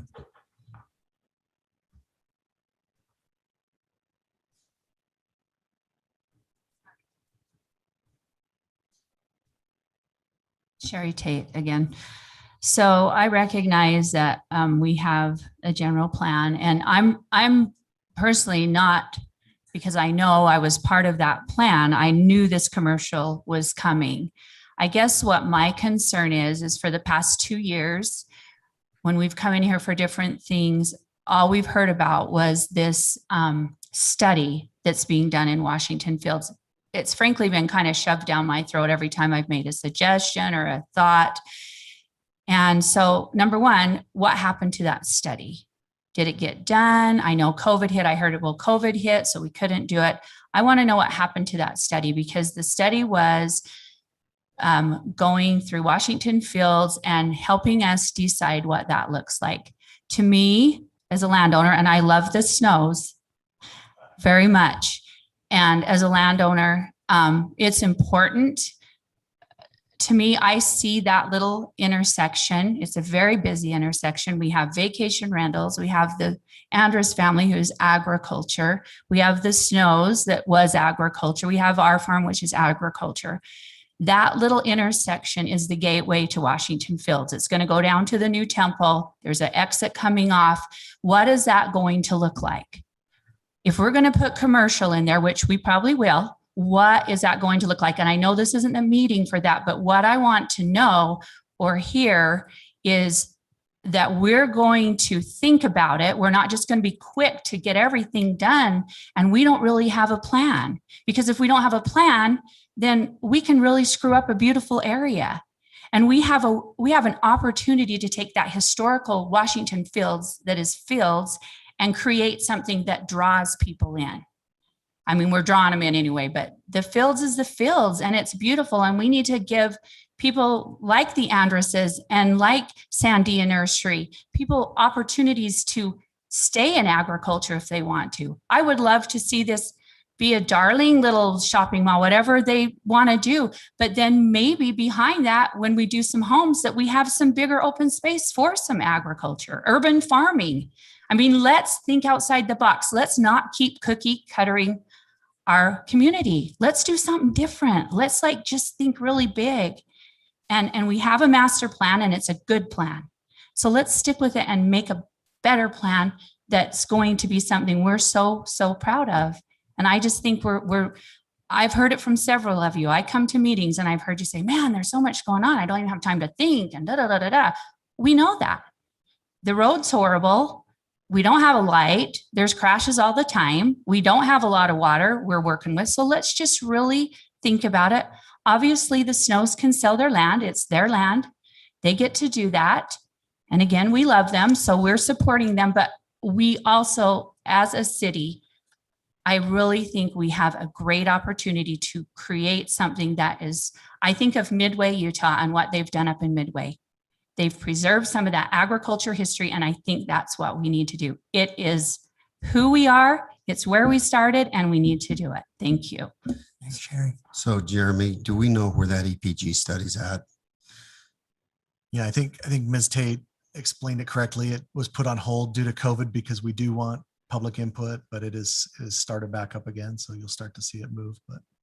But yeah, the plan that we have, the general plan, as we said, does have commercial identified, but this is a more of a stylistic plan that will continue to move now that the COVID restrictions have eased.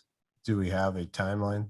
Like, because I'd like to see it something before we move forward. Because I mean, my personal opinion is I would rather narrow it down because the fields are mostly gone. I'll have to admit a lot of the development's already happened and a lot's happened in the last year. And I hate for us to spend all this money. I'd rather focus on one area, and maybe this is the area that we focus on, the entrance into the fields, or maybe it's to the east, like we discussed in previous council members, toward the 3650 interchange onto the Southern Parkway. Maybe it's this whole zone down there. I don't know. I'd like to have a recap before we move forward anymore on that project and understand I wasn't on the council at the time and I had no insight on it, and I'd like to get a recap with where we're at. So just to Certainly clarify, provide that. pardon me, just to clarify, Jeremy, so the EPG study doesn't address zoning as much as design standards. So we really wouldn't gain anything from waiting for that study in reflection of this agenda item, yes or no? Not as far as rezoning, no, but as far as maybe implementing design standards, yes. Mayor, are we still in the public comment section? I just wanted to make a couple of notes for the benefit of council.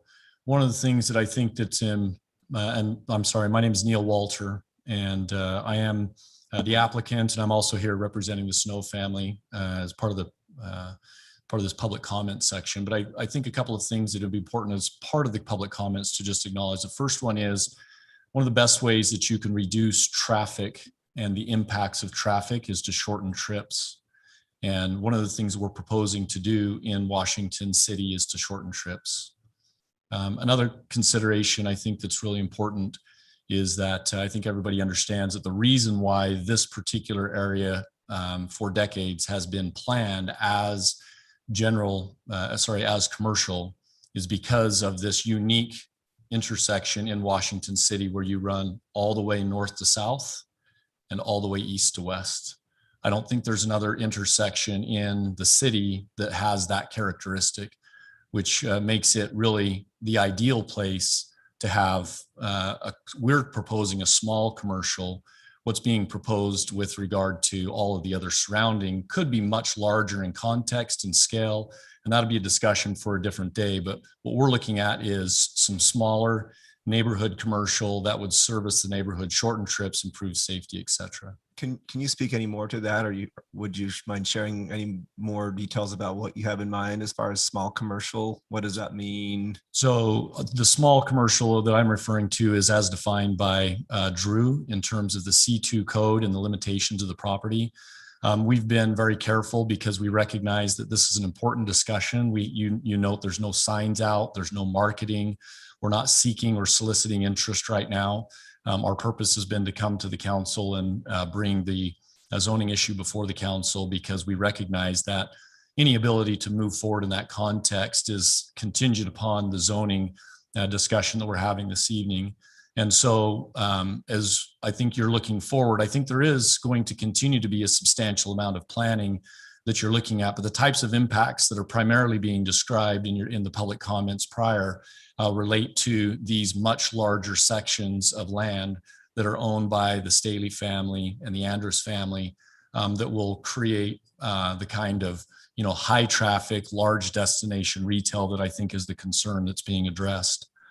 I think another consideration that's important to note is that I respect Sherry and her comments and respect where she's coming from. And I think that if anybody has the ability to design a community, the type of community experience that she's aspiring to, I think that the Staleys have the ability to do that. And I think that that would be a great opportunity if they'd like to pursue that. But as it relates to the Snow family, who I represent, we're looking at a very small section. In fact, by far the very smallest, least impact section of this general plan commercial area. And we feel like that the opportunity to move forward in that context is appropriate. And so anyway, I just realized that in our public comment section, there's been a number of issues that have been addressed. And I wanted to make sure that we had an opportunity to share some of the thoughts on behalf of the Snow family and the applicant as it relates to those specific public comments. Thank you. Thank you. Any questions for Neil? Okay. Thank you. Thank you, Mayor. Thank you. Any additional comments? Yeah. One of the things that's been pointed out is that that's a horrible area as far as traffic is concerned. Regardless of what you decide to do, there has to be a light there. I go all the way around to get past that in the morning because I can spend 15 minutes at the stop sign. And if that goes through, I don't know how you do it, but you've got to at least have traffic control right there instead of what we got. It's horrible. Thank you. No, absolutely. So just by way of information, so the city, specifically Public Works, is very aware of the need for traffic lights along Washington Fields Road. And I know the council is looking towards funding and potentially 1 to 2 as it meets warrants. So the city is monitoring those traffic counts, and when it hits, there's a number of warrants that must be met. And when those are met, the city is prepared to install those traffic lights. And it may very well be at 3650 South and at another intersection to the north. So just that's coming. Unfortunately, I know the traffic stinks too. I drive those roads as well. If I could, Mayor, just a couple of general comments. I don't know how much this might help someone else in their thinking, but it was commented that would like to just see open space there for here ever after. I get that. I'd love to see that as well. I've heard that for 30 years. But the reality of it is to maintain open space, or for it to have something open space, would be just contrary to a private landowner who wants to develop their land. If it were to be maintained open space for here ever after, the city would have to buy that, or someone else would have to buy that, because the landowners have a right to sell their land, develop their land, whatever it is they do. I just on the opposite side of that, it was commented that we look at tax revenue from a development like this. I don't know about other council members, but I don't think tax revenue at all in a development like this. There was a day when Washington City would have been looking at tax revenue, but we're way beyond that. There's tax revenue for a small development like this, if it's commercial, is not going to make or break Washington City. Just is not. There was a lot of discussion also in the Planning Commission meeting, which I assume some of you were here for, and there was a lot of talk about the traffic, and of course the traffic study, and there will be a traffic light there one day. It won't be long. And I'm not saying that the city's going to go out there and do that right now. We do have to do the studies, as Councilman Staley indicated, or those studies have to be done, but there will be more traffic, and all of the fields are going to be developed. I don't think, I think we all understand. This gentleman commented about a traffic light. We just have to deal with it the best we can, because we're not going to stop growing. So just my thoughts on some of the things that have been commented on, and desires here for this to not be changed to commercial. Thank you. Mayor, if I may briefly, just to the commenters that said they were unaware of the zoning. So the monitors right now reflect a color pattern that reflects the current vested zoning around the area. So you'll see all of that green that reflects agricultural 20. The hashed area is for the application property. And the previous monitor screen was showing a color scheme that reflected the general plan. And so this is the plan that the city council adopted years ago with a general guiding outlook as to what zoning designations could be requested by the property owners. And so tonight's the first instance in that area where a landowner that's currently vested with a zone of agricultural 20 is requesting a zone that complies with the general plan. And the council gets to wrestle with that request.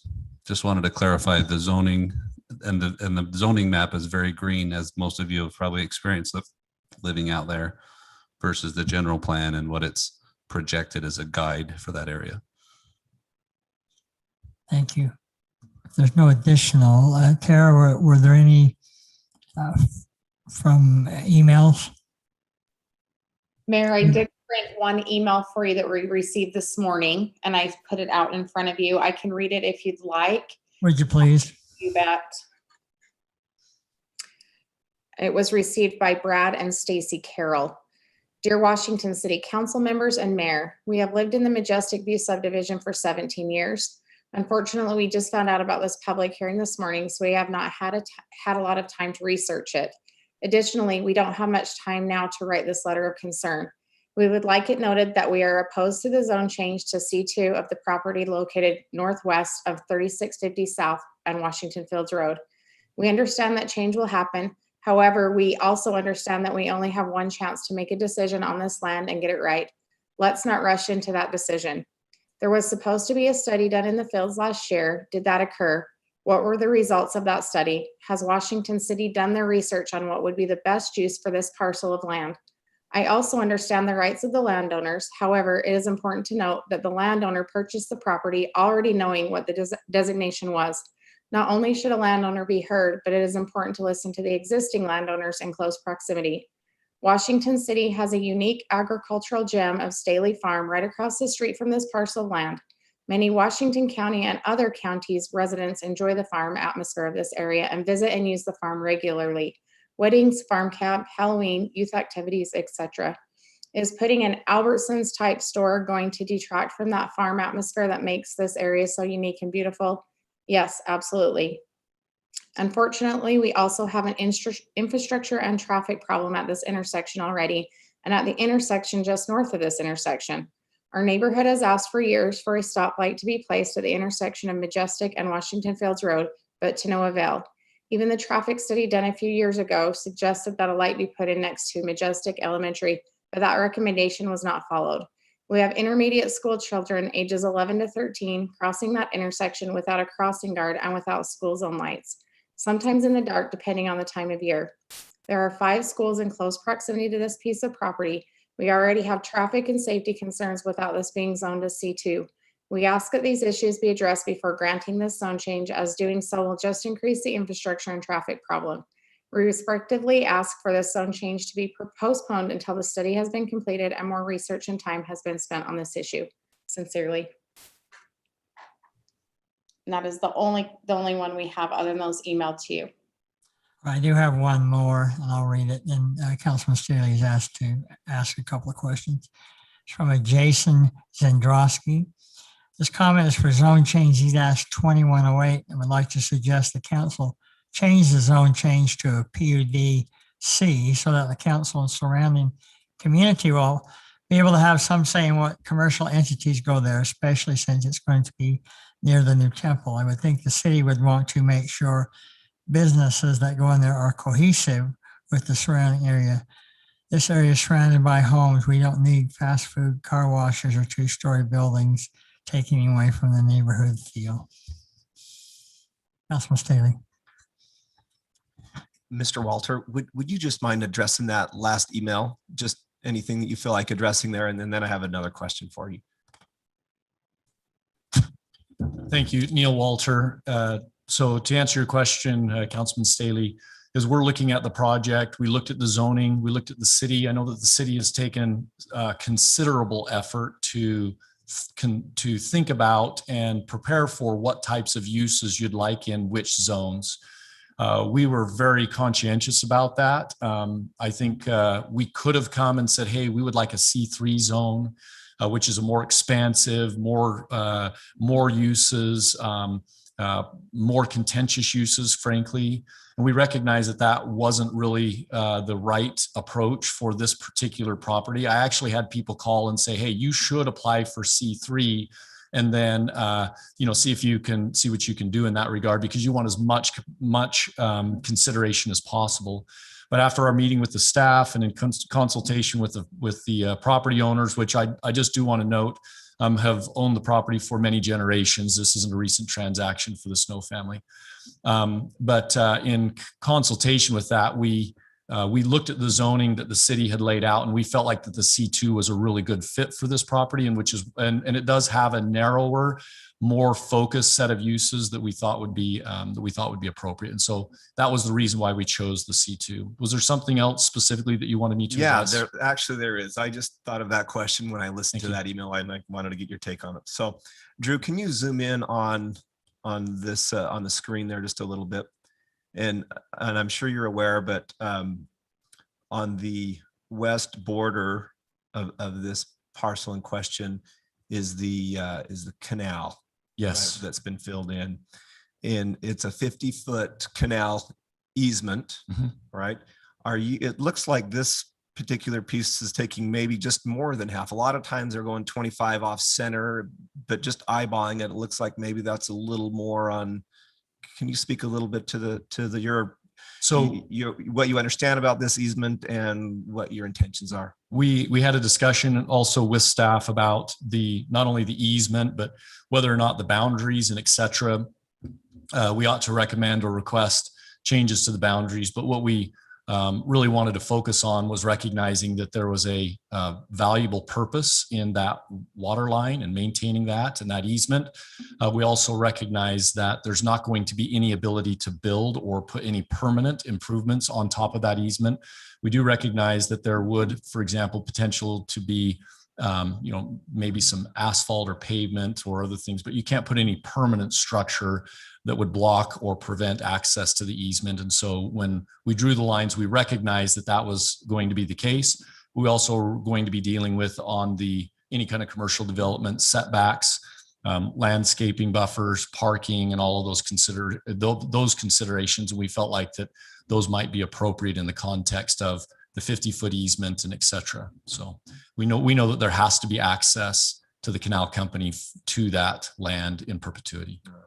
And so this will come back in a few weeks. We'll discuss this more, but in the meantime, I'd like you just to consider, what type of utility trail, public use easement the property owner would be willing to grant for whatever is part of this zone change plus the next item.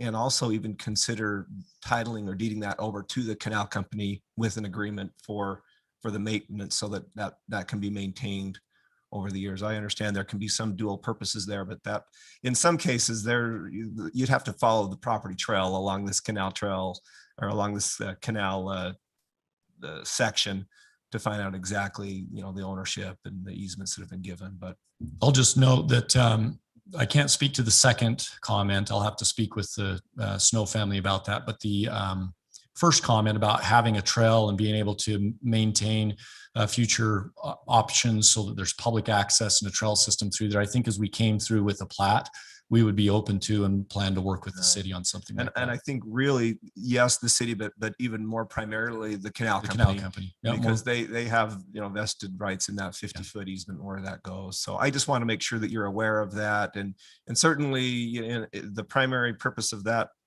section is to maintain the now piped canal, but also Washington has an interest in seeing what happens with that, 50-foot space all along the north and south of that canal. So Yeah, I just want you to be aware of that and maybe be willing to prepare to address that a little more with staff, maybe over the next few weeks, and then with maybe a more firm commitment in the next meeting. We can do that. Thank you for that feedback. Very much appreciated. You're welcome. One of the things that Mr. Zendrowski mentioned in his comments, and I thought maybe that was one of the things that was going to be asked, but he suggests he says PUD, but a PD commercial. Have you had any thought about that as a possibility? We did think about that, but I think it was when we looked at the different zoning that you have, and particularly your C3, C2, C1, and the conditional uses within that, we felt like that your C2 was a reasonably narrow construct. And so in the context of the PUD, we felt like that at least the uses were going to be pretty similar to what we would propose. And so I think that as we consider that, and I think that if I can speak to maybe, for example, St. George, what they've done is they've just not maintained their C3, C2, C1, and C4 zones and just pushed everything PD. It feels like you have a lot better handle on those zones. And so that was the reason why that we approached the city in the context of the C2. The one thing I say we, but I say me, that I like about the PD commercial is that we get to help look in the feel of our entrance to our community. And we don't have that if it's a straight C2 zone. We don't have the ability to say, hey, that's not the style we want for the entrance into our neighborhood or our community. And so that's why one reason why I like the PD commercial. And I understand that. So that's something I'd be looking for. I will just say that one of the, and I respect and understand that perspective. One of the challenges that you have with the PD that we're dealing with on other development projects right now is we have zoning with the PD that has a use list that's approved, but we can't get the actual uses approved because the council can't agree on what is acceptable. So I'm not suggesting that you would have that issue, but I can tell you that that is one issue with the PD is that when we bring a proposal, the whole council has to agree and say, we like the color, the material boards, the elevations, et cetera. And that can be a challenge on its own. It definitely can. And councils can be difficult, but I think we can work together and make something that's good for everybody in this room with all the concerns we're hearing. And so that's something that I'm looking for as a PD. Okay. Thank you. Appreciate that feedback. So. Thank you, Neil. Thank you. Anybody else? If not, I'll entertain a motion to close this public hearing. So Did you have one more? There's been a lot of comments to the extent of suggesting maybe that as residents, like we're just opposed to these big box shopping centers. And I would say that's not true. We really don't want a shopping center right in the middle of our residential area. And so I realize that that may happen anyway, but let's not pretend it's going to alleviate traffic or benefit the people who are living there at all. It is going to be a shopping center right in the middle of an otherwise fairly nice residential area. So if we're going to go that route, I really hope that we proceed very cautiously and don't just hand that over to the developers to put in whatever little shopping center that they want. And I hope that's what I was stating on the PD commercial is that way we have influence, we can get comment on those and then we can move forward. I mean, traffic, I know traffic's tough. It's not like it used to be. These roads are designed. They're big enough and wide enough to handle these bigger areas but these two are our two main roads, are Washington Fields and 3650 out there are going to be our main roads out there. Right. And it's tough. I mean, I live south of there as well. And I do understand. I'm just going to state, I think if we have a PD zone, it will help us come as a community and to help work on deciding what would be best for the area. It might not be everything everyone wants, because I too wish we have fields forever. I mean, that's why I moved out there, but understand that they have their rights as property owners as well. Right. And my comments were to go on the record in support of that idea, that this would be the preference if we are going to go that route. So, okay, thank you. Thank you.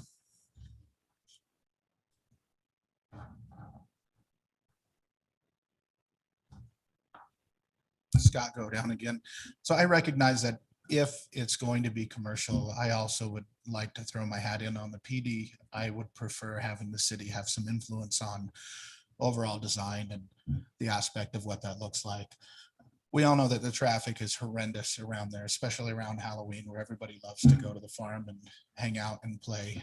Having an additional commercial space there, I also get that it's probably the most ideal place to put a small shopping center, whether it's a gas station or some offices or things like that. But I think aesthetically, from the community standpoint, we still want it to feel like the fields. I get that it's all going to get developed at some point. I get the homeowners or the landowners have an option to sell and develop, and I support that 100%, being a business owner myself. But I would like to keep the feel of that small town, which is what drew us down into the neighborhood, is that small town feel. Lots are a little bigger where we live. We love that. We'd like to continue to feel an open space. I'm not saying empty land, but kind of an open feel, so we don't feel like everything's encroached. I also recognize that anytime a gas station is put anywhere, that it tends to bring in some crime. I think statistically that's supported. Petty theft, different things like that. Again, I get that it's probably the most ideal place to put a small commercial area. And it looks like from the other map, all that red zone is potentially going to be rezoned as commercial at some point. Is that the indication of that map? It's on the general plan. So that's just a general idea of what we're thinking might happen. And that plan was done years ago. I don't know the exact year it was done, but it was done years ago, and it just modifies as it just to give people an idea of what could potentially be there, but it's not, there's no invested, you don't have invested property rights in that. That doesn't have to be that. Okay. So say, I'm just going to give you an example. Say they wanted to change it and not be, say it was zone low density and they wanted to change it to commercial. They would have to actually go to a general plan amendment before they even came to a zone. But where this already was a general plan, it didn't have to do a general plan amendment. It just went straight to a zone change. Yeah. Okay. I appreciate the clarification. And the city does not have any other zone change applications for that red Currently. planned area. Currently, no applications other than this one. Okay. So yeah, I think the big concerns, as everybody's noted, is traffic, the flow of traffic, aesthetically, how things are going to turn out. I understand growth. I understand we can't keep it, farm fields forever, although that's a big draw. But we would really be in favor of having the city have some influence over the overall aesthetics of this gateway to Washington Fields area. Thank you. Thank you, Scott. Just for your information, this, like the other three, will be not decided on today. There'll be a 2-week layover for the council to mull among themselves, and for you, if you have additional comments you want to make to them, you can. So I'll entertain a motion to close this public hearing. Mayor, I move that we close the public hearing. I'll second. I have a motion and a second to close this public hearing. Roll call vote. Staley, aye. Coates, aye. Bundy, aye. Okay, item B, public hearing for consideration to approve zone change request Z-21-09. Request to change the present zone from agricultural 20-acre lot, a 20, to residential 12,000 square foot lot, R112, located approximately 3650 south and 240 west. Applicant Hoops Construction. Thank you, Mayor. As stated, the applicant's requesting the change of zoning of approximately 10.114 acres. The requested change is, as stated, from Ag 20 to the proposed single-family residential 12,000 square foot minimum, or the R112 zoning designation. The R112 request is for the purpose of developing the 10.114 acres into a future residential development. This particular location has a general plan land use designation of low density residential, which allows for either the R110 or the R112 zoning district specifically. The surrounding zoning to this parcel is R115 to the west and south, RA1 to the east and north. Staff has no concerns with the proposed zone changes outlined. Planning Commission reviewed this request at a public hearing held April 7th, 2021. The Planning Commission unanimously recommended approval of Z-2109 for the zone change request from Ag 20 to the proposed R112 single-family residential 12,000 square foot minimum onto you, the City Council, based on the findings in the report below. I'll be glad to answer any questions the council has for their public hearing on this particular application. Mayor, if I could, just one little detailed question on this, Drew, is I noticed as I look at this, the legal description on the drawing doesn't precisely match the two parcels. Not a big deal, but you might want to comment to them and have them look at that. Now, in which manner were you, because it's both these properties are two different ones. Right. So there's a legal description on the exhibit that we have. And it was intended to take in both of those parcels, but there's just a couple of dimensions, or a dimension that I noticed is not the same. So again, not a big deal. I just wanted to have you mention that to them. They can check that very quickly. Okay. Any questions for Drew? Any for the applicant?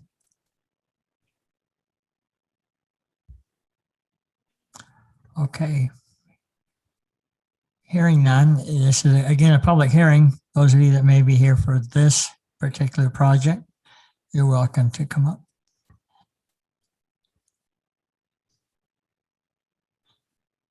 Don't see anyone. Tara, do you have any comments? We have no comments on this item. I think I have a couple here. I have one from Mr. Zendrowski again. He suggests the city request the applicant changes their request to put larger lots in the zone. The surrounding area is already becoming challenging with traffic. With the addition of the new temple, 3650 South will become even a larger issue. Putting as many houses as possible is most profitable to the applicant, but will create more issues for the current homeowners in the area. That is the only comment I have on that, on this particular item. If I don't have any others, I'll entertain a motion to close this public hearing. Mayor, I'll make a motion to close the public hearing. I have a motion. Do I have a second? Second by Coates. I have a motion and a second. Roll call vote. Bundy, aye. Coates, aye. IVI. Staley, aye. Thank you, gentlemen. Item C, public hearing for consideration to approve general plan amendment request Z-21-02. Request to change the land use designation from very low density to medium high density located approximately 500 East, 3650 South. Applicant Neil Walter. Thank you, Mayor. Stated applicant seeking to amend the general plan, again, from the very low density to the medium high density designation for the possibility to develop the area into a future multifamily residential project. The surrounding general land use designations are very low density to the north, east, and west, and low density residential to the south. As stated above, the applicants wishing to amend this for higher density in conjunction with other development they will be wanting to do on both sides of this particular proposal, which includes the commercial project that you had discussion on earlier at the northwest corner of Washington Fields Road and 3650 South, and also a single family project to the west of this particular proposed general plan change, again owned by the Snow family. The medium high density residential designation allows for R3 zoning and carries a 7 to 12 dwelling unit per acre ratio. Staff's reviewed the request to change and finds no problem with the request from very low density to medium high density, just based on the simple fact that the intersection that this property is so close to in proximity to, that being Washington Fields Road and 3650 South, will soon be, and it already is, a very busy intersection. The Planning Commission reviewed the request at their April 7th, 2021 meeting. The Planning Commission unanimously recommended approval of G-2102 on to amend the general plan land use designation from the current very low density to the proposed medium high density residential designation as outlined above and shown in the exhibit here too onto you, the City Council. And I'll be glad to answer any questions the council has on this proposed general plan designation change. Yes, if I could ask a question, Drew, maybe this is more for the applicant, but the Snows own the property to the west of this proposed zone change area, right? And it's kind of an interesting boundary that they have there. Is any idea on that? Like, they can answer that if you don't know. I think I'll let them, because I'm not sure why, that little hiccup up here on the north side. Right, yeah, the whole boundary, it kind of goes on it looks like it probably parallels the old canal pipeline line somewhat on the south. But anyway, just curious about that.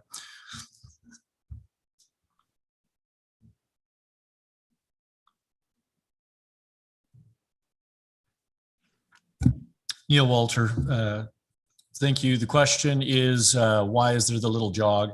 There's one of a couple of options in designing the proposed medium high density. Our intent for choosing the medium high density was really to create a buffer between what would be considered the traditional residential neighborhoods and the commercial.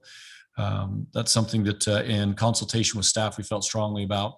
This particular niche right here is really to try and accommodate our the best way we can, the existing neighborhood that's already to the north. And really the idea was that if we had a couple of low density lots and the roadways were designed, we need to be able to have some lots on that north property boundary. And the only way to do that was to kind of create this way. We could have just gone straight up, but that would have increased the amount of medium high density, and it would have put more of the medium high density against the neighboring property owners, which would have been a bigger impact. So we left that little notch with the intent to try and minimize the impact to the existing Stamson Estates subdivision and what might be in the future there.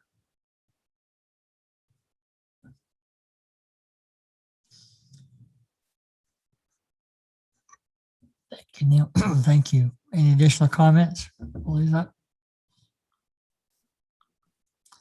Any additional for Drew? Okay, thank you, Neil. Thank you, Mayor. Appreciate that. Anybody out there? This is, again, is a public hearing. Anybody have a question, a comment?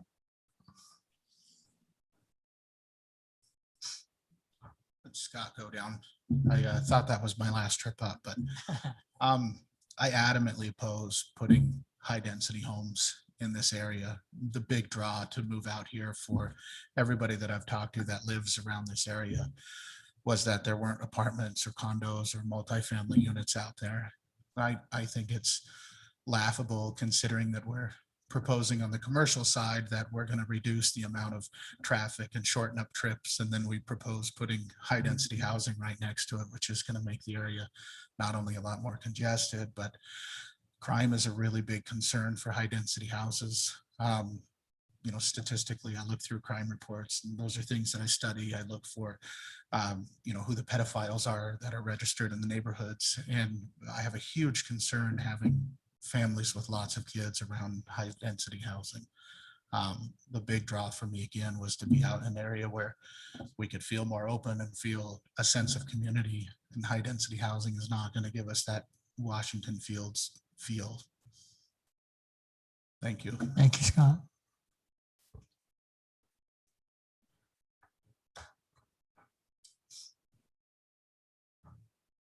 I'm Andrea Johnson, and our backyard backs 3650 right across from where this would be built. And I have to agree with Scott that I adamantly oppose this. This would not be what Washington City is about. This would not be what families are about in this area. I agree with statistically the crime rates, everything else. It is laughable that we just talked about having a commercial setting to lessen traffic, and then we're going to bring this in. Like, that is laughable. That's like two sides of the same. Like, that doesn't even make sense. I think you could get most people in our neighborhood on board with the commercial area if the council had a say in it. I do not think having high density housing right next to it, nobody's going to want to get on board with that. So I, ask you really to think about it and to think about the families that are there. Our backyard faces this. It's already hard enough to even be in our backyard because the traffic is so bad. I teach on the other side of town. I can't even get out of our neighborhood in the morning. It takes me 20 more minutes to get over to Sunset Elementary. So if we're bringing in more housing, then that's just not even help either. And there's nowhere else you're going to put a road. Like there is nowhere else to get people in and out of the neighborhood that I can see, and you probably can because I'm just a teacher. But I reiterate, and I think if you talk to any of our neighbors, especially in Stonehenge Estates, we are already putting up with so much traffic. We are already, I can get on board with the commercial, but high density housing is laughable. That is utterly ridiculous for where we're at in the fields. So that's all I have to say. Thank you.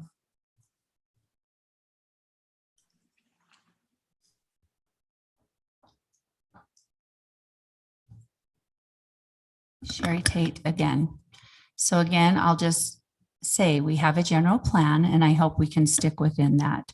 After studying and looking at this and at being very low density, I think that's good because with what's around it and the homes that are around that area, I would ask that the applicant, the Snow family, even consider maybe looking at estate residential. I know that there are people that are wanting bigger parcels of land, maybe to do a little farm. You know, when I look at our estate residential,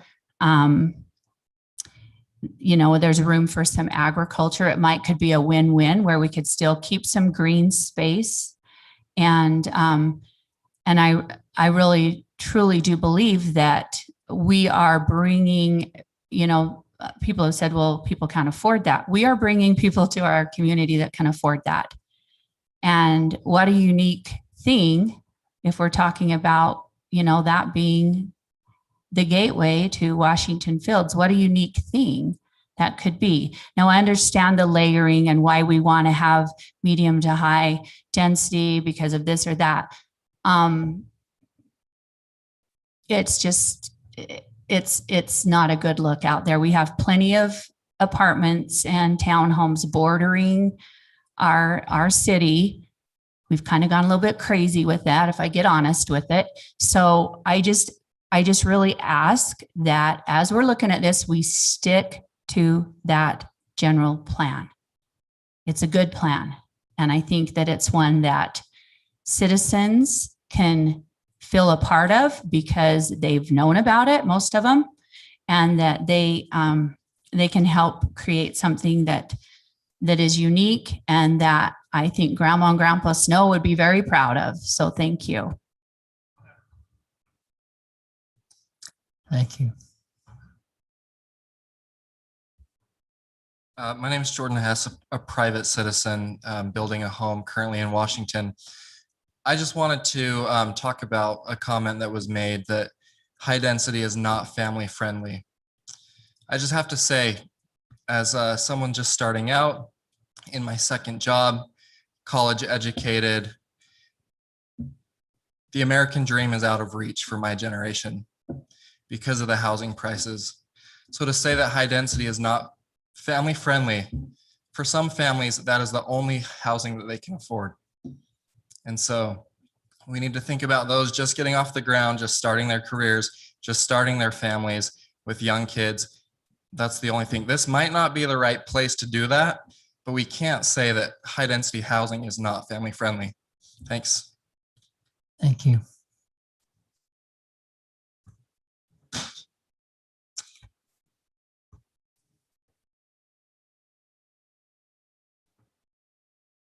Marissa Thane. Sorry, I was a little bit late. So if you already answered this, I'm sorry.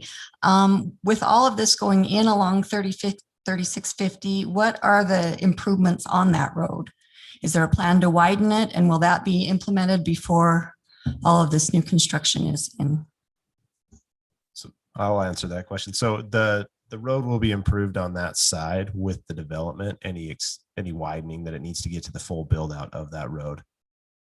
For the whole length? Just for the segment that's in front of the road. So whatever. It'll just be a turning lane into them. So an example, back to the other application on that commercial piece, they would have to widen full width Washington Fields Road to the full build out on their half and a portion on 3650.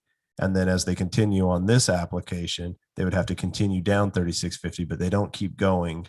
They only go to where their property ends. So every development along the road would add their full width. So some of those developments are already done. So in essence, at 3650 is going to be widened, bottleneck, and widened back out, or does the city have a plan that it will eventually be widened all the way through? It'll be widened all the way through once the development comes through, but there isn't a plan for the city to go in because the city's already put in their portion of the road. That's the center lane and 2 lanes on the outside. That's their portion. And then the developers come in and pay for the edges as you go down the road. Okay, so they'll just be turning lanes off into subdivisions into that road. Yes.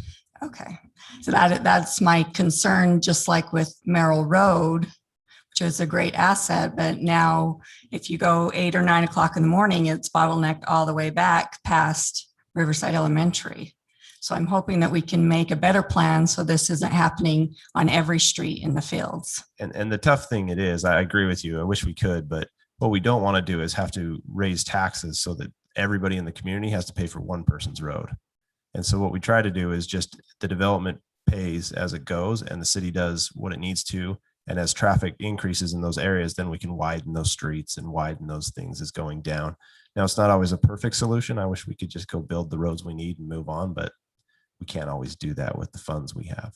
And Marissa, these are actually Yeah. two pretty big roads. And correct me if I'm wrong, but I believe Washington Fields Road will be 106 feet wide at build out, and 3650 South, I believe, is an 85-foot major arterial. So they're, and like the council member said, it sometimes seems backwards, right? Because we think, let's get the road in, but kind of the philosophy is that development pays for itself and builds the road as the development comes in. And in some cases, cities will improve certain areas, but the typical process is that development will build the full width or the rest of the width of the road as it builds out, which makes for the Merrill Road zigzag. I get it. I drive the roads too. Okay. So, and I wanted to address and I don't know if you missed it, but the traffic, with more traffic, then we can warrant those street lights that are required on those intersections. So currently right now it doesn't warrant it, so we can't put it in. Got it. So. Which I think the streetlight will help, but I think that the road is going to be a nightmare forever if it's a single lane, one direction. Yeah, and I don't know which road you're talking about. 3650, sorry. It's not one lane though. It's 3 lanes right now. That's why I'm asking. Well, I mean, I guess I mean 2 lanes going in one direction. Oh, okay. Yes. All right. So that's what I was wondering, if it was ever going to be widened to that, but that's not the plan. No, it will. It'll end up being an 85-foot, 2 lanes each way with a center turn lane. Okay. Long term, but right now Yes. it only needs a 1 lane, but as more stuff comes on, it'll eventually get wide. So until that's fully developed, Yes. that street, But that's the plan. It's not very far away. Is how it's. That's what I was thinking. asking. So, If that comes into play before we develop the whole street. okay.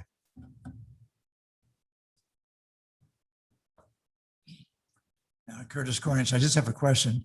When you talk about high density housing, is there a code as far as how high a building can be? Yeah. I mean, 2 stories. People don't care about 2 stories, 3 stories. You start putting in 4-story housing around there, and people are going to yell. I'm going to ask Drew to remind, we have an ordinance in place on heights based on density. So certain densities are higher, like commercial can go higher than medium density, and then low density is 35 feet. So I'd have to. How ask high can Drew you to- go with high density? Well, You can there's go, it's 42 feet and 3 stories in your multifamily. And I'd have to go check if but I'm almost sure that any multifamily, whether it's medium high or high density, can go to 42 feet.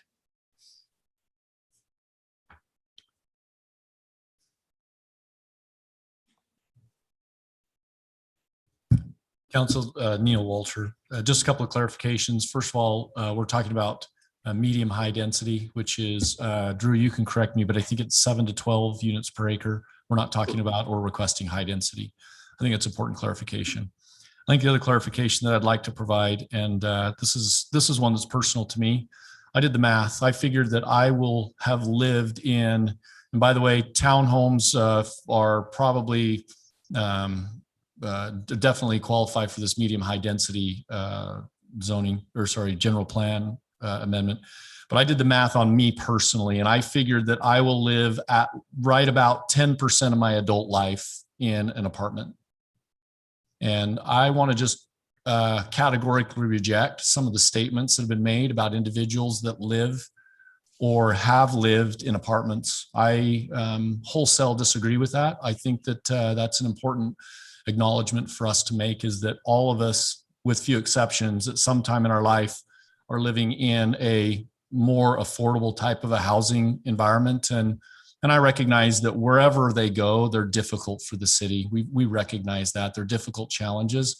Our intent for proposing them here was in consultation with staff and consideration of best practices in planning communities, and also just in recognizing that while it's nice to consider a large lot backing up to the commercial, that's not really what people want. And to have a buffer is beneficial. It's beneficial for the homeowners that want a more typical, what we would consider a typical lot. It's beneficial for the commercial, and it also creates value for members of our community who at various stages in their life need a more affordable option for housing. So thank you.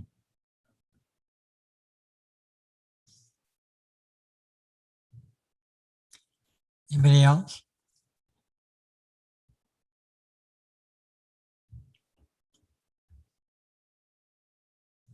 Tara McCausland again. I wanted to also speak to this point here.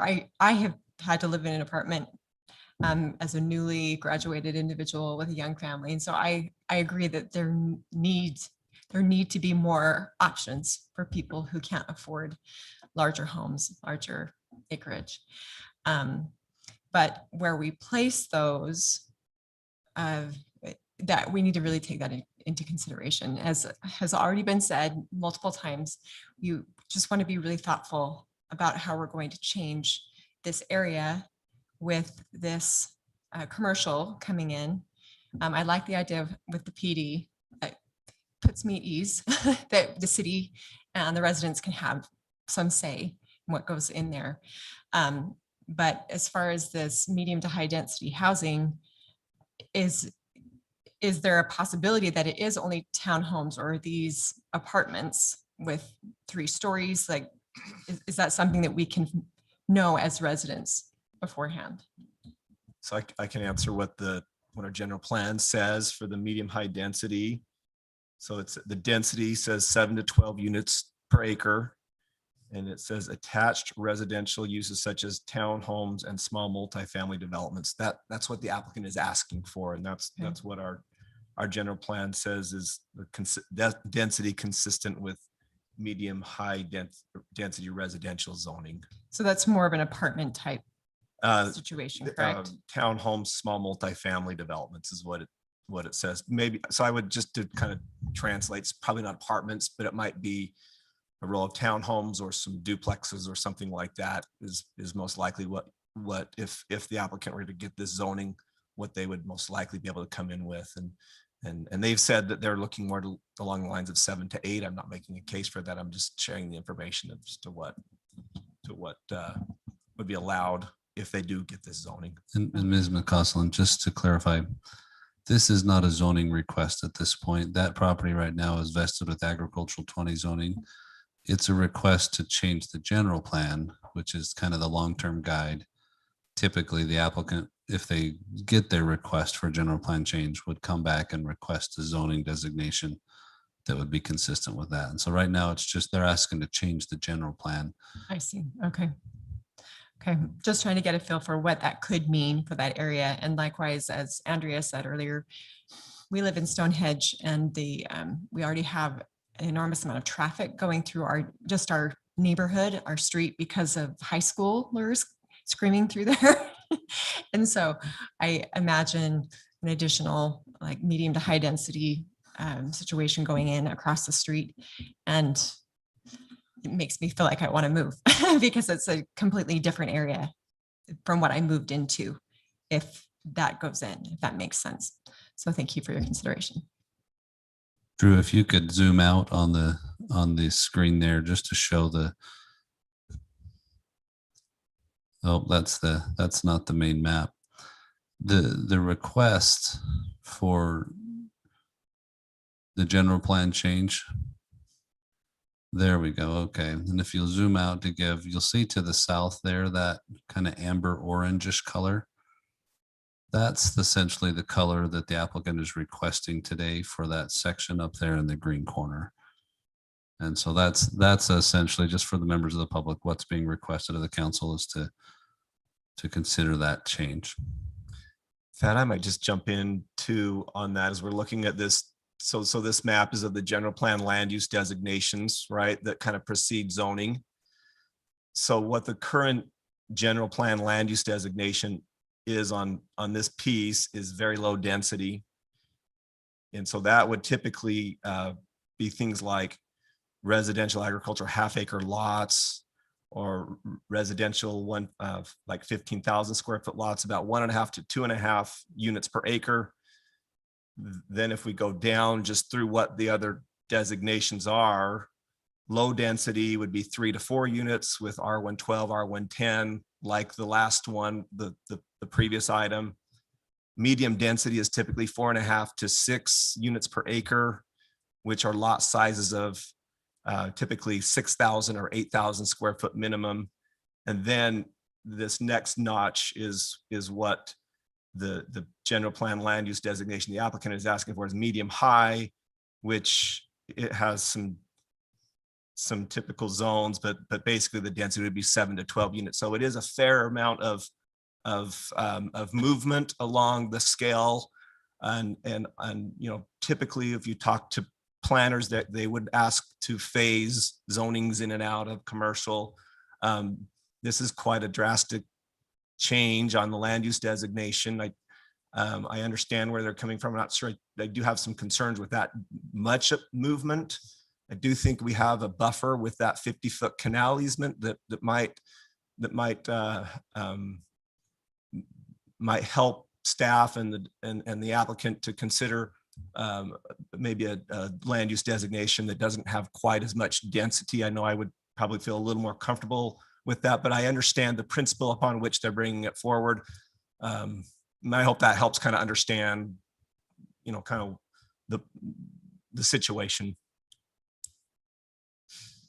Yeah, maybe something else to just look at, and Mr. Walters probably looked at this and the owners, but it's 9.16 acres. And if you looked at the maximum of 12 units per acre, you'd be looking at, 108 units there.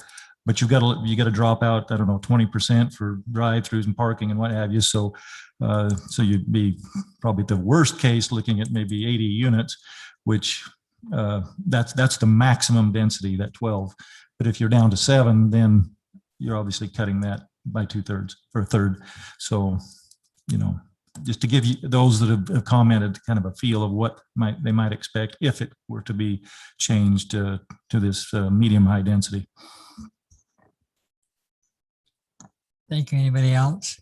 Tara, anybody via email? I do not have any additional comments at this time. We have 2 that were sent to us. I'll read them. One by Jordan Terry. My concern is Washington City is allowing too many changes to the general plan. This causes doubt in leadership.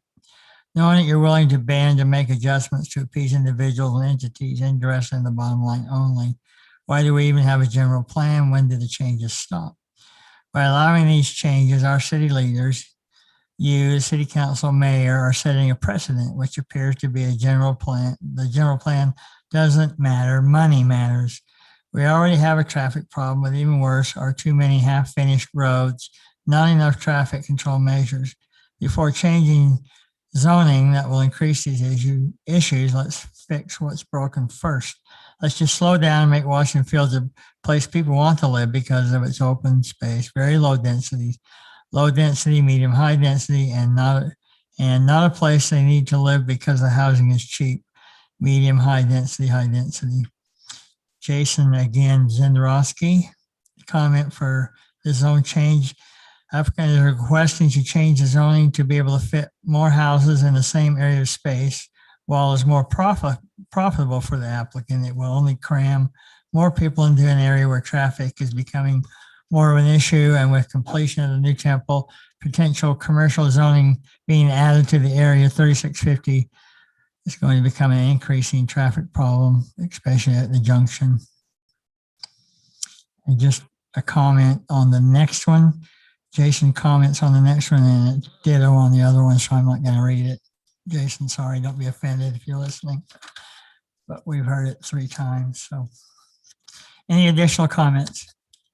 I'll entertain a motion to close this public hearing. So moved, Mayor. Second. Motion and second, roll call vote. Staley, aye. Ivy, aye. Coates, aye. Bundy, aye. Thank you. Item D, public hearing for consideration to approve general plan amendment request -2103 Request to change the land use designation from very low density to low density, located at approximately 500 East, 3650 South. Applicant Neil Walter. Thank you, Mayor. Stated the applicants wishing to amend the general plan land use map.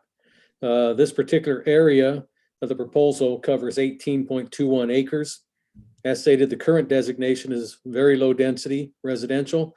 The applicant seeking approval to move it to the low density residential for the possibility to develop the area into a future residential project. The surrounding general land use designations are very low density to the north, east, and west, and low density residential to the south. As stated above, the applicant wishes to amend this for a little higher density in the residential area in conjunction again with other projects they are proposing to the city tonight in that commercial and then the medium high. And this is again based on the volume of the intersection of Washington Fields Road and 3650 South. And the low density designation allows for the zoning districts of R110 and R112 zoning. Staff's reviewed the request to change and finds no problem with the request from very low density residential to low density residential based on the simple fact, again, of the volume that will be taking place at Washington Fields Road and 3650 South. And the Planning Commission reviewed this request at their April 7th meeting of 2021. The Planning Commission unanimously recommended approval of G-21-03 to amend the general plan land use map from the current very low density to the proposed low density residential as outlined above and shown in the exhibits attached here too, and that's on to you, the City Council. Be glad to answer any questions that you might have on this proposed general plan amendment.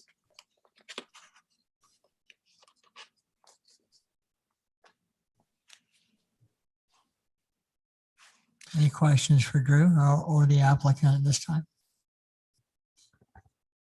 Public hearing again.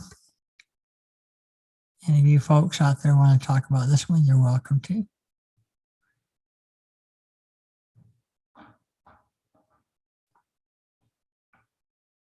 Scott, go down again.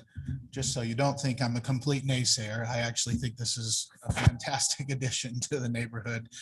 I think it lends really well to the surrounding neighborhoods as well. So having something complementary like this is desirable, favorable, and I think it would bring a lot of value to the community. So thank you. Thank you, Scott. Anybody else? I would just ask Mr. Godown for clarification. So is your comment that you are in favor of 60, which is the very low density to low density? Thank you. Tara, any comments? There are no comments on this item. Already read the one from Mr. Terry Tate. I'll just echo, I think we're keeping in what we're planning, and let's just reminder, let's stay there. We can go from very low to low, but let's not get carried away. And if we're going to get carried away, let's know what we're getting carried away with. Okay. Thank you. Thank you, Sherry.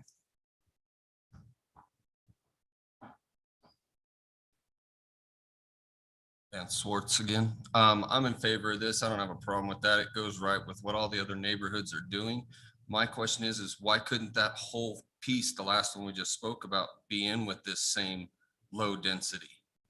Because that canal project is 50 feet and anybody's backyard is going to have a barrier wall. And then that commercial, if it is, and it probably will go in, is going to have some type of barrier wall. So instead of bringing in this high density stuff, which I have a curious question, but I'm not sure, maybe this is greed. What does high density do to property levels in those areas? Today, probably nothing. I'm being facetious, but I don't know. That's why I'm saying I'm just. And I don't know about that question. I was going to answer the fact of it could be either or, but just clarification, it's not high density. It's medium to high, medium high density. So that's just, I just want to clarify that because high density is typically apartments and stuff like that. This is 16, 12 and above is high density. So, but medium density is there. But I don't have an answer on the price, but I I was think just curious. in this current market, it doesn't seem like it's affecting No, because I was those, just curious if that would have any issue. those townhomes are going for as much as I paid for my home. And that's what's crazy to me. So And to answer your question, it's just strictly that's what the applicant applied for. You ask why they aren't the same. It's just two different applications. Understand.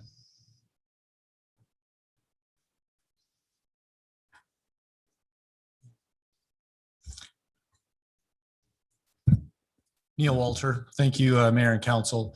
I just wanted to note the reason why we've applied for it this particular way. I think the best example today is if you go to Santa Clara and you look at the new hearse and the way that it's positioned on a property that's been general plan commercial for many, many years, more than a decade. And you look at the visual impact of the neighbors who own quarter and third acre lots backed up to what is now the Buck's Ace Hardware, I should be clear there, Buck's Ace Hardware, and the Dollar General that's going in, the little, it's not Swig, but a related Swig concept, et cetera, the O'Reilly Auto Parts that's coming. There's a very substantial impact to the residents that are backing up to that commercial. And so what we're trying to do is have a neighborhood that has minimal impact. We're trying to create a buffer that essentially surrounds and complements the planned general commercial. Thank you. Thank you. Any other comments? I'll entertain a motion to close this public hearing. so moved, Mayor. Seconded by Motion Bundy. and a second. Roll call vote. Bundy, aye. Coates, aye. Ivy, aye. Staley, I. Thank you. So just a reminder, this will come back in 2 weeks to the council for a decision on these applications. Item 7, ordinance, consideration to approve an ordinance adopting zone change request Z-21-07, plan unit development design for Red Mesa at Sunrise Valley, located approximately 400 South Country Way, applicant Midden LLC. Thank you, Mayor. The 2-week holdover is now complete on this item. It's ready for council action. Just to remind you, the Planning Commission unanimously recommend approval of Z-21-07 for this specific site use and design on the already zoned PUD residential. And this is on to you, the City Council, with the findings and conditions in your report. So again, if you have any questions over your 2-week thought process, I'll be glad to answer anything that I can.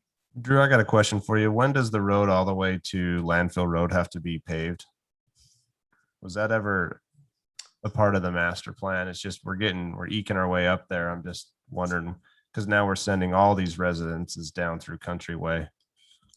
Yeah, I don't think that was determined when they got their overall PUD, but I don't know if Mike has any insight on that road or where he thinks we might be or what's going on with it. Mike, do you know anything on this?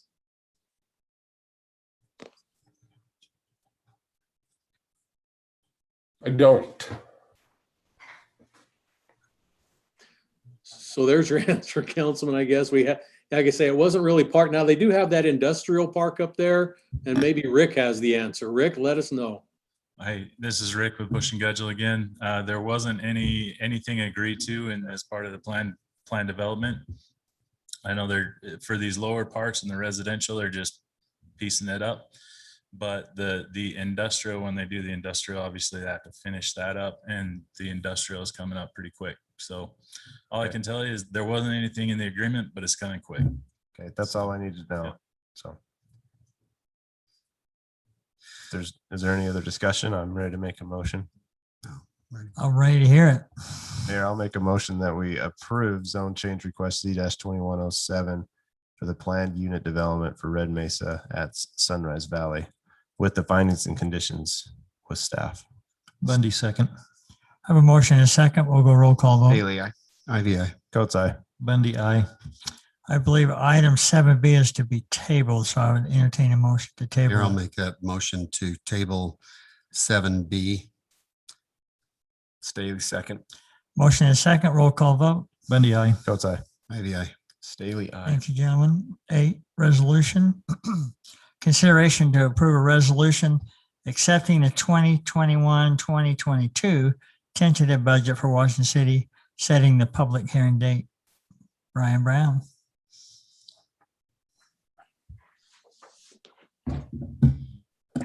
Mayor and council, in your I guess it's your packet. I can't even remember what it's called. We, in a briefing document, we provided you with a tentative budget for fiscal year 2021 and 2022, which is from July 1st to June 30th, 22. And we also provided you some additional detail on this. And this is the same, this tentative budget is the same budget we brought to the council at the last meeting. There are no changes to that. And also we want to set the public hearing for this budget for May 26th. Is there any questions regarding the tentative budget? Or What did you say? May? May 26th. Thank you. Is there any questions regarding the tentative budget or the briefing document? So I had one item, and it was on the capital facilities plan. It's more of an item that I just have question on, and it comes to the dollar amount on the dog park. We have allocated 300,000, right? Or is it 3 million? Sorry. I think it's 300,000. Sorry, they're close. It's a dang nice dog. It's more of a spa for the dogs. We might have to go there ourselves. So I see it's there. I was first surprised to see it there. I know we purchased the property last year because the property came up. I just want to make sure that we discuss it, and I'm not all for the dog park right now because we have a dog park. I know it's heavily used and it gets beat down. I get that. And 300 isn't a huge amount, but I just wanted to bring that up. It's a discussion item I'd like to have with the council on the parks. And the other one that I had was on which I really am super excited for, was on the pump track park and working toward that. We just have a lot of money put toward it this year, and I just don't see all that money being spent this year. I would like to shift some of that money to 2023 and put a smaller amount for design and design for design. Sorry, I said design 3 times. I meant design and planning of that park in this year's budget, and then in 2023 have the remainder of that budget. I was thinking, because we had 7 in here, put $1 million this year to start the process, move 6 to the 2023. And then if it does come faster, which I hope, then we can just open the budget and bring it back. I just don't want to put in all that. That's a large fund to put in the budget. And so those are my thoughts on those items. And I just like to hear some discussion. Thoughts, Councilmember. I'll chime in, or whoever. No, go ahead. So yeah, I just it surprises me how frequently people use that dog park. I mean, I drive by that and I think I see the same. In fact, one of my employees, it's like every night she takes her lab down there, and it's just personally, my Yorkie would get lost in that park, but I kind of like the idea. I mean, the space is there. I think it's an improvement to the downtown. I mean, I'm not sure if anything else is gonna come up. I don't want to get lost on dog park, but the idea, as I understand it, is to create a large dog area in the back with the property we've created so that your Yorkie doesn't get lost. Oh, and then good. A smaller dog area in the front. And that's, anyway, again, that was something I'm not sure Barry wanted moved up. And I asked him to move it up just so we could get that done and out of the way. But I think it cleans up, like with the downtown. I would rather see something there other than dirt. So I'm probably okay, but anyway, that's what I want to chime in was. No, and this is a good discussion, right? Like I just wanted the discussion of, and I personally am going to hammer me for saying yes, let's do the dog park, but I'm not against the dog park. we have unique parks for each section of each cross section of our community. But let me ask the manager: would impact fees be paying for this park? oh man, that's a good question. Potentially. Potentially. So I'm just, and I keep looking at this plan, and we keep building parks. A new park, so wouldn't that, I mean, is there something you're As long thinking as it's of on the capital facilities plan, right? Has it not been on there? I'm asking, I don't know. That's one thing we'd have to check on. I don't have an exact answer to your question. So my only reason why I bring that up is because I think impact fees should benefit, and I'm not saying this doesn't benefit some, but I'm tired of us spending money downtown on impact fees. I'd like to pay for who's paying for those impact fees on the outer edges of Washington City. So that's all I'm bringing it up. Like the pump park, that should be impact fees. That's who needs it, is the residents out in the fields. They need more parks out there because all the growth out there. And so that's why I bring that up. And I kind of agree with both those comments in that I'd like to have an overall picture of the money. See what we can do, you know. Of course, I think that the fields needs a park, of course. I've stated that several times, pump park, and I think we're well on our way, but I'd just like to compliment the mayor. 11 years ago, when he took office as mayor, he spearheaded that dog park, and it's both been a flood control service as well as a pet service. And it's overused. That grass struggles to survive. It wasn't it wasn't very popular. One of the reasons originally, and then it got the reason it really struggles is popular. because it's one of the only dog parks in the area. And when we had some comments from residents, they signed a petition to increase. 90% of those residents weren't from our community. So maybe we could challenge St. George to spend a little money on a dog park for their area Is as it, well. So we could Is it something thin that out a little bit. that there's any county participation that could potentially make sense? Certainly a potential. And I hope that we expand on it. I just hope and maybe this is the area because we have the land already that we spend it. I just wanted to bring up those concerns of mine of making sure I just want to make sure the people who are paying impact fees and the new residents are getting what they need and not where we can all the time. Sometimes we just need to save it and build where we do have the land. So that's all I'm saying. Just it's for discussion. And the only other item I'd have is I really want a map of all this stuff that's on I would love one map that says these are all our projects for each department, so that we can understand what's going on. I think So- Jeremy Red's manager's I going to can't work on wait. that. I can't wait to talk. I'm just talking for the top. I'll be quiet now. I feel like you guys now when I'm trying to talk over the top. Sorry. One of the processes that we want to implement for next year, and I know we've probably done it in the past, but the last couple of years have been different, is to really spend a little more time this fall going over our capital projects, especially in the areas of leisure services, streets and public works. And it's the third one. No, not power's kind of easy, but water. Yeah. Anyway, going over these and making sure that what we have is really what the council wants to. So I apologize for us having this discussion sort of after the budget is prepared, but I know Brian would love the feedback now as to whether you want to leave the dog park in or not, what you'd like to do with that, and any other capital project issues, because I'm not sure we're fully committed to anything. We want to do what you guys want to do, but we would like to adjust the budget so that when we put out the public hearing notice, the residents can see kind of where we're at on that. So we don't know currently whether or not we would earmark impact fee dollars or general fund dollars or some other money toward the dog park. We don't really know exactly how we would pay for it. We just know that we would. I'd have to go look at when they put it in. They have to put in their funding source, and I'd have to go check that if it was impact or fund balance. So carry on or so the Yeah, this is Barry. I can answer that. When I did add that in there, put that in there, it was with impact fee money as phase 2. Of course, that dog park was part of the plan, and the dog park's part of the capital facility plan. yes, yeah, it would be phase 2 of that. We own the property there. We would just come off that, and we'd do a parking lot to the west of that. The bathroom and all that other stuff's already in there.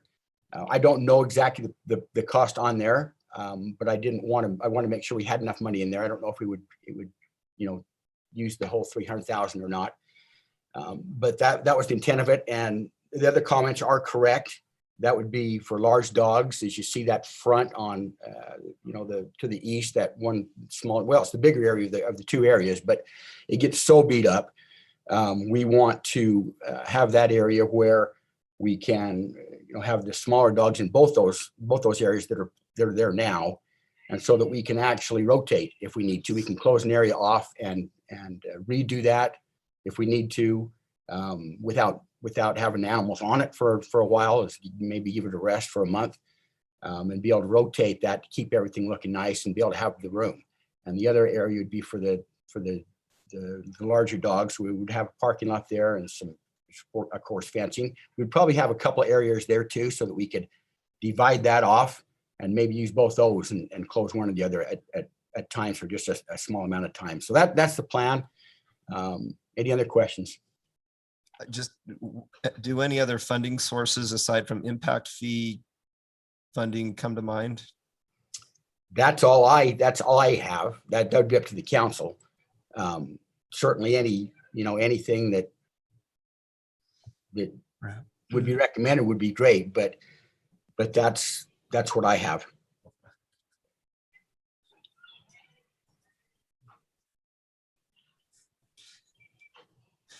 Maybe some RAP money, maybe some county money, maybe some impact fee money. I don't know. Which all that would be great. It'd just be a council decision if you wanted to go that way. So I would be certainly agreeable to any of that. Brian, does that prohibit us from adopting a tentative budget and setting the public hearing date if it's, if we potentially change the funding source for the dog park? Probably not. No, there's no problem with that. No, I mean, the recommendation would be just to leave it in the way it is because it's an expense. And then if we come up with a different funding source, we can just swap those out. I think that's I think I'd like to explore maybe even some other grant monies or something like that, but leave it in there. I think it's a good addition to the very used park. What about shifting some of that money now, if we're done with the dog park, I'm fine with looking at how it gets paid for. So is the consensus that we leave it in for the preliminary budget? For the preliminary, yes. I think so, from my perspective. We certainly can I don't change see a it. downside to that. What about the pump park and moving? I'd like to move 6 million to 2023. I concur with that. It just seems like having that in that budget, it's pretty tough to spend $7 million in a year. I just don't, and I don't know what it means if you got it there and you don't spend it, but use it, but well, seems like I'm you can more get in the it doesn't Doesn't mean- mean, it doesn't mean anything.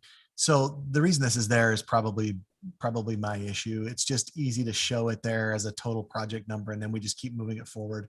But there's certainly nothing wrong with that. It sounds like everybody's very supportive of the project. And so if you want to, I mean, it's just a visual thing it'll cut the budget this year back by about $6 million, which might be visually good.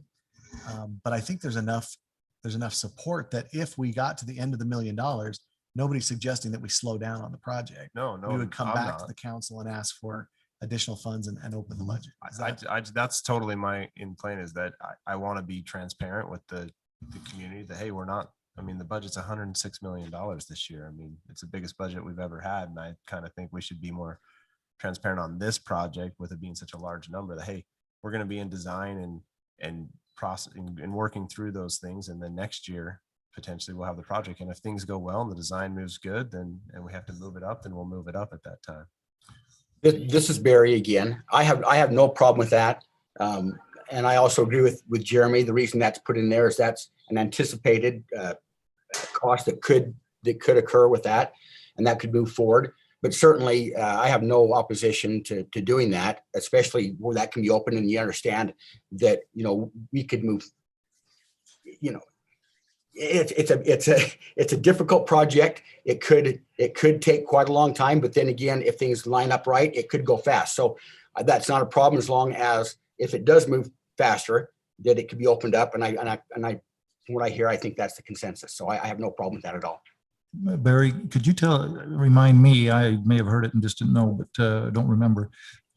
Generally, what does that park involve? What kind of facility? I understand the part of it's the bicycle track, but what else is involved? So this would be a skateboard park and pump track, but it wouldn't just be those. It would be a public park with those Entities. Yeah, with those entities in it. There'd be more than that, of course. Would have the bathrooms and pavilions, and it basically it'd be a public park. I just don't want to have a separate skateboard park or a separate pump park. They would just be part of a park. And so there'll be more than just those two in there. So it's quite an expensive venture to do all this. We will have, more plans coming along in the near future as we're visiting with contractors and potential people to build these skateboard parks and those experts. This is just kind of a guess on money wise until we get all that in place. And of course, as we're doing this will come back to the council for your comments and your approvals as we go and the plans, and if you like them and if you don't, and you'll help with that. So I'm fine with anything that you decide. And what's the total area of the park? So it's 14 acres with this first part. We are, anticipating to do more in that area down the road. But right now we own 14 acres. So it has the ability to really be to expand depending on the adjacent property and to become quite a regional project at a very low or almost zero acquisition cost of the land. Yes. Can I ask a question, Brian? How close are we to having the Sullivan Park bond paid off? Oh, I just looked at this the other day and I can't remember. I know. Okay, I know we're getting close. I just didn't. Near the end of this year or end of Like next. October, I believe. I have that answer. It's September. And it's in the September payment is a lot lower of a payment, but it will be paid off in September Of this year. of this year. But I think each of us on this council are looking forward to giving input on that 14-acre pump park, skate park, regional park, whatever we call it. Absolutely. If there's no other budget questions, I'm happy to make a motion, Mayor. Please. I motion that we approve a resolution accepting the 2021-2022 tentative budget for Washington City and setting the public hearing date of May 26, 2021, with moving 6 million to from the line item 3650 parks skate track / pump track to the fiscal year 2023 budget. I'll second that. I have a motion and a second. Roll call vote. Bundy, aye. Goat's eye. Ivy, aye. Staley, aye. All right, thank you. And if you have any questions from now to the public hearing, feel free to reach out to me about the budget. Thank you, Brian, very much. Okay, move on to item 9. 8B was tabled. So item 9, agreements, consideration to approve a contractual agreement with Easy Rider Rentals. Applicant Tom Lund and Eric Reed.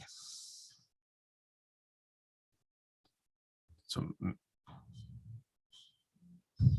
well, I Had the we discussion. had the I think discussion in our work I'll meeting. be, Mayor, if there's no other discussion, I'll make a motion that we approve the agreement with Easy Rider Rentals for the location at Sullivan Park, which was location number 1 on the existing concrete pad with the additional. for 3. Was it? Yeah, it was. Yeah. Okay, number One was the one 3. right against the trail. Thank you. No, I'm glad clarification. With that for in the contract to update the items we discussed about the renewal and update with the council in 16 months, 15 months. I've got written 15 months, but whatever you want. 15 months, just to give us an update on how the progress is going, and then we can have our input to see if we want to proceed moving forward. I'd second that motion, but just one additional thing, if I could, just that the liability insurance aggregate limit. I will add that to my motion as well. And that probably ought to be updated also, Councilman, and just in that agreement. Yeah. The other thing, did we want to add the cost of the power, or not worry about the power? No. That's just nothing. Okay, great. I'll just add a small section that indicates that they're allowed to make that use. Okay. And just so the public knows, I wasn't there. It was for a small Wi-Fi router in our building to help. It's not to power the bikes at all. Those are done offsite. So I do have a motion and a second, correct? All right, I'll do a roll call vote. Staley, aye. Ivy, aye. Goat's eye. Bundy, aye. Thank you. That's approved. Looking forward to success, Tom. I appreciate that. Best of luck. Item B, consideration to approve the first amended interlocal agreement supporting the renewed Mojave Desert Tourist incidental take permit issued to Washington County City Attorney. So Mayor, I'll try to be brief, but this is a document that has some history. We're amending the first draft that was signed in 1993. That's back when Mom used to take me out and drop me off at Stonehenge and have me cool down by walking home through the fields. In 1993 is when the agreement was signed. In 1996 is when the United States issued the take permit that allowed development on properties within Washington City, because the permit was accompanied with a habitat conservation plan that would protect habitat for endangered species in the county. In 2015, the county filed a renewal application for this, and now here we are at 2021. We're in the final stages of the permit renewal, and one of the requirements is an interlocal agreement. There's a number of things in the contract that the city is agreeing to. The primary is that the city is agreeing to comply with the 2020 version of the Habitat Conservation Plan that's been prepared by the county. That plan is very similar to the plan that has expired. It requires that, one, the city contribute with funding of the Habitat Conservation Plan by charging a fee at the building permit time of 0.2% of the expected building costs. That fee is collected at the time of building permit and then paid to the Habitat Conservation Plan. Was there just a slight reduction in that? It's the same amount as Same it amount, was in okay. 93. So that amount is the same. But that's how the Habitat Conservation and the Desert Tortoise Reserve Area is funded, is through that percentage. And then it requires the city to agree that it will require developers and developments that develop on habitat or on the border of the conservation area to build the appropriate fences, and if there's a planned trail, to kind of create the trailheads. And so it requires the city to just monitor the development that happens on those borders. Can I ask you a question? So I thought like St. George just got rid of their HCP fee. I don't know what St. George has done. I would guess that they haven't, because the county's requiring it as part of the renewal. We got a thing from I did, saying that the fee's gone now when you do a final plat subdivision. So that's why I'm asking. Do they not have any more development along the reserve? They do. They've got a lot of development along the reserve. Yeah. And with the new reserve areas in the South Block, they've got even more. But they make everybody do it no matter what. It was just Yeah, every building permit has a habitat conservation fee. The alternative to this, the council does not have to renew this. The alternative is you would elect to not participate in the Habitat Conservation Plan, which means every project for development would have to comply with the Endangered Species Act and have its own endangered species studies and provisions within it. And if you want to make costs even higher, do that, because that's a lot of work. I do them all the time, and it's a lot of work to get those fees and work through the federal government. So the Habitat Conservation Plan is an interesting, it keeps kind of endangered species management local, as long as the local entity can satisfy the federal entity. And we accomplished it for 25 years. This would be another 25-year term. And so I don't think any of you will be dealing with the renewal of this one. Maybe. I know when your birthday is. I know how old you are. Any other questions, council members?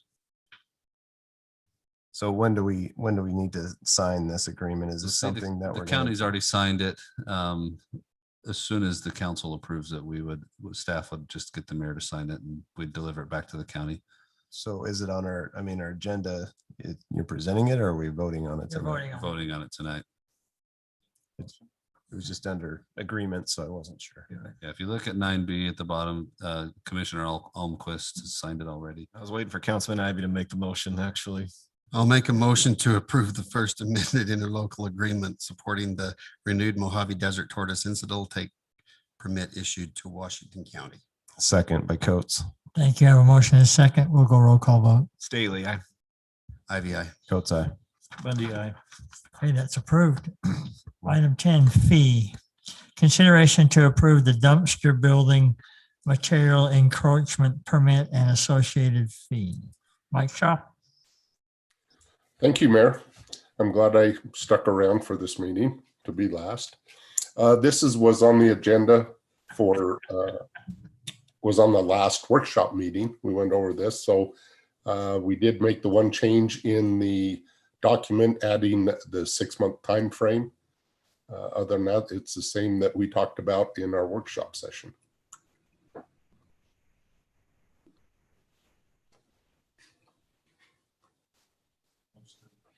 This is Councilman Staley. I motion to approve the dumpster building material encroachment permit and associated fee as presented by Public Works Director Mike Shaw.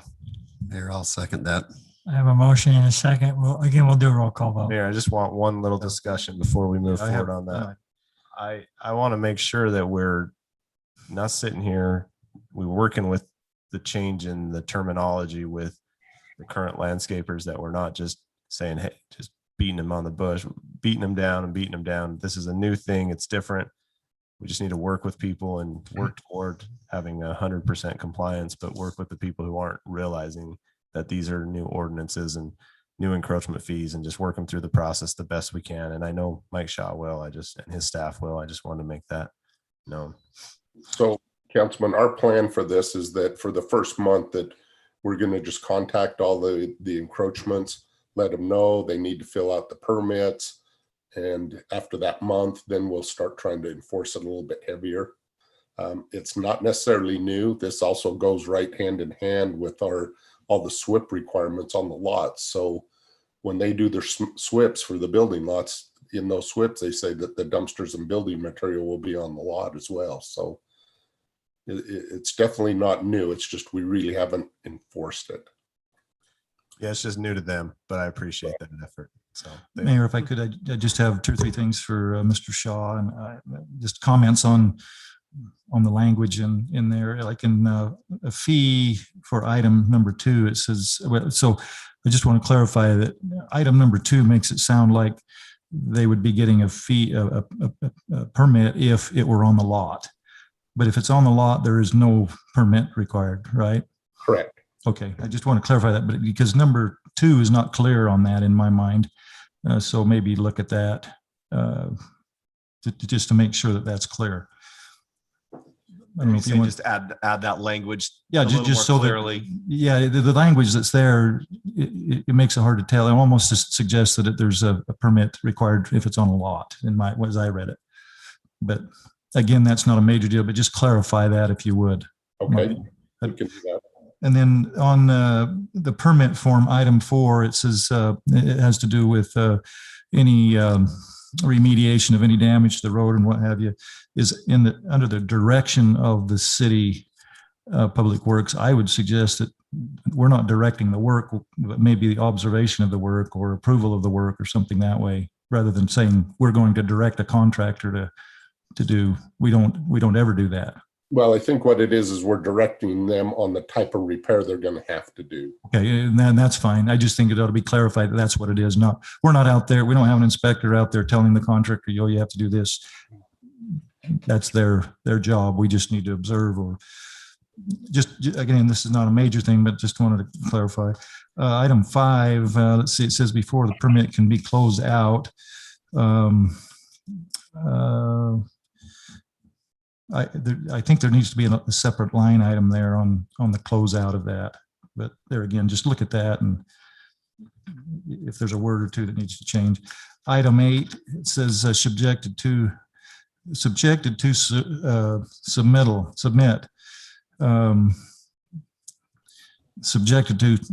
submit doesn't make a whole lot of sense to me.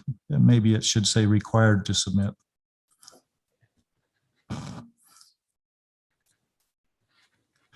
I assume you're just making a note here, and I hope this is okay. There's just minor things that I think, as I read it, I would be a little confused at some of these things. What on number 5? What were you saying again, Councilman? On number 5, it says, and Mike, you may have to read that, or I'll have to go back to it. It says before the permit can be closed out and correct. You want me to read it? Yeah, if you would. So item 5, notify Public Works Department at least 24 hours prior to patching asphalt or repairs to concrete, indicating the time the repairs will be made before permit can be closed out completely. Closed out completely. Completed. Okay. Maybe not a big deal there. So, and then in section C, it says, sorry, I'm jumping ahead there again, and I probably should be looking at it. I just made some notes on this. So it says all meanings, I'm not sure what that's saying there, but maybe take all steps. I believe it's all means. Is that what it's intended to say? Meanings? All means necessary. Oh, means. Okay, yes, thank you. That's exactly what It says meaning. means. Yeah, and I think he picked up on that. Yeah. So all mean, not meanings. All means rather, not meanings. And take all steps. And then in that same section, it talks about the city may impose a $1,000 per day penalty, if you will. Forget how it's stated, but maybe have that as a separate line. Just break that $1,000 a day out. Just some thoughts that I have. I don't have a problem with the whole process, application and so forth, but. Councilman, in the last meeting, we talked a lot about the time frame, and Public Works came back with 6 months. Did you or anybody else have any thoughts on that time frame, or feel like that's reasonable? As I recall, we talked about the 6 month, but you know, there might be some things that go on a little longer, but they could pick up and extend that. Mike, is that what we talked about? Yeah, they'll just have to reapply and pay the fee again for an extension on it. I don't want to do that. I don't want to make them pay another fee. If they're going to do it, why don't we just do the 500 with an extension up to a year? And the purpose of this is to not have the dumpsters in the road. Try to get them not to put construction debris and dumpsters in the road. That's really the purpose behind this, is to get them on the lots and not in the city right away. Yeah. You know, so my opinion is we don't want to make it easier for them to put stuff in the roadway. We want to make it as difficult as possible so they'll keep it on the private property. And I do recognize that too. This is Councilman Ivy, Mike. I'm just looking at the word may impose. I think I would like us to work as hard as we can to not impose that fee. That, you know, we understand that there's going to be parameters where that might be probably necessary, but it would be great to just work with them and try to not impose that if we cannot do that. Thank you. And I understand the intent and the effort to try to not have dumpsters in the street. Seems a little bit much if they're within a week, for example, of being complete, to have another $500 fee. But that's just me. It's almost like okay, if it's 6 months and the fee draws down depending on the time expected. I don't know. It just seems to have another $500 fee for the application if they don't get done in 6 months. just with how long building's taking on some houses, they might end up being 7-8 months. And if they need a dumpster the whole time, I just think it's adequate. It's like 9 months, maybe a better time frame. I don't know. I mean, depends on the house size. Right. I mean, you've got some competing interests, right? You don't want them to be, have a dumpster in the street in perpetuity. But at the same time, you don't want to be so heavy-handed that it's like, that's where every 6 months I got to pay $500. I was thinking $500 with up to maybe it's a 6-month extension, and then after that you pay a new fee. But that was my opinion. And it may not even be their fault if they can't get materials or if there's unforeseen circumstances that. And again, I just want to reiterate, we're trying to get them off the road, put them on their lot, put them on the private property. And there's not very many instances where they can't put it on the private property. So that this is the incentive is that they don't want to pay the $500 again. So let's get it off the street onto their building property, move things around, whatever it takes. Correct. And even with their SWIP that they're doing on the individual lots, they're violating their SWIP, because in their SWIP, they put that the dumpsters, the building materials, porta-johns will be on the lot, not in the public right of way.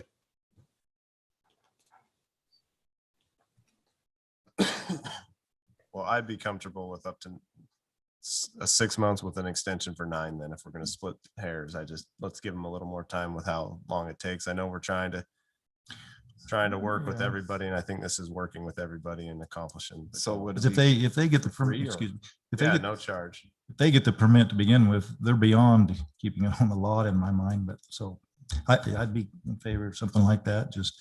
What would you rather be 9 months or 6 months with a possible extension by Public Works? I guess I'm asking Mike. I would rather be 6 months, period. Well, I know that's what you'd rather, but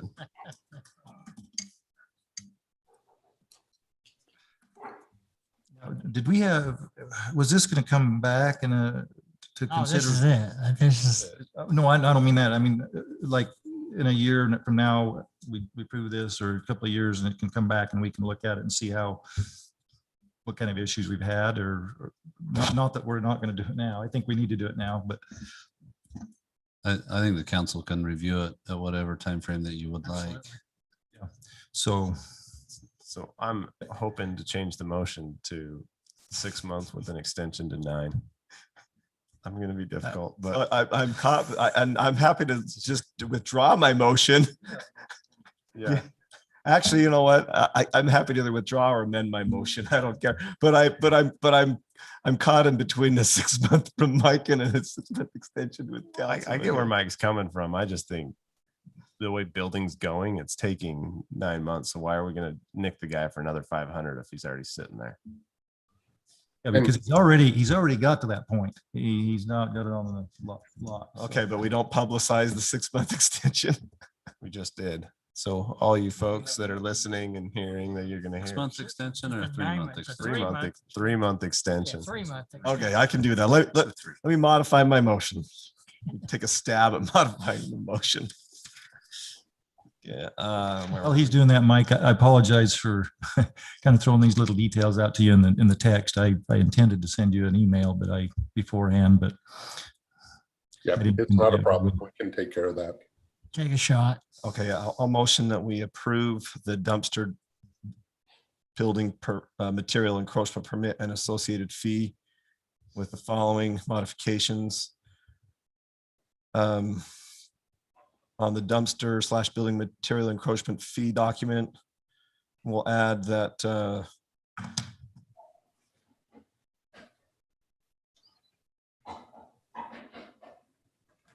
where do we want to put the 3 month extension?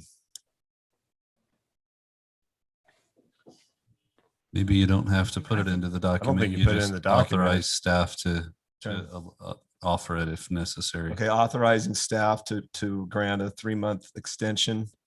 And then in item 2 of the form, of the fee form, that they more clearly state that if the dumpster is on the property, that they don't have to get this permit. And then just the modifications that Councilman Bundy mentioned with respect to making sure the wording on number 5, number 8, I think we wanted the word required to submit.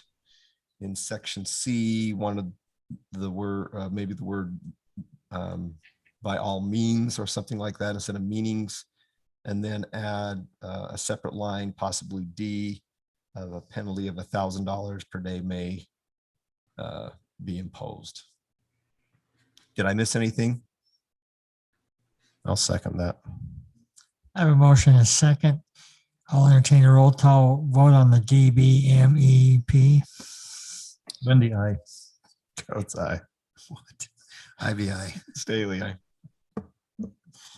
Okay.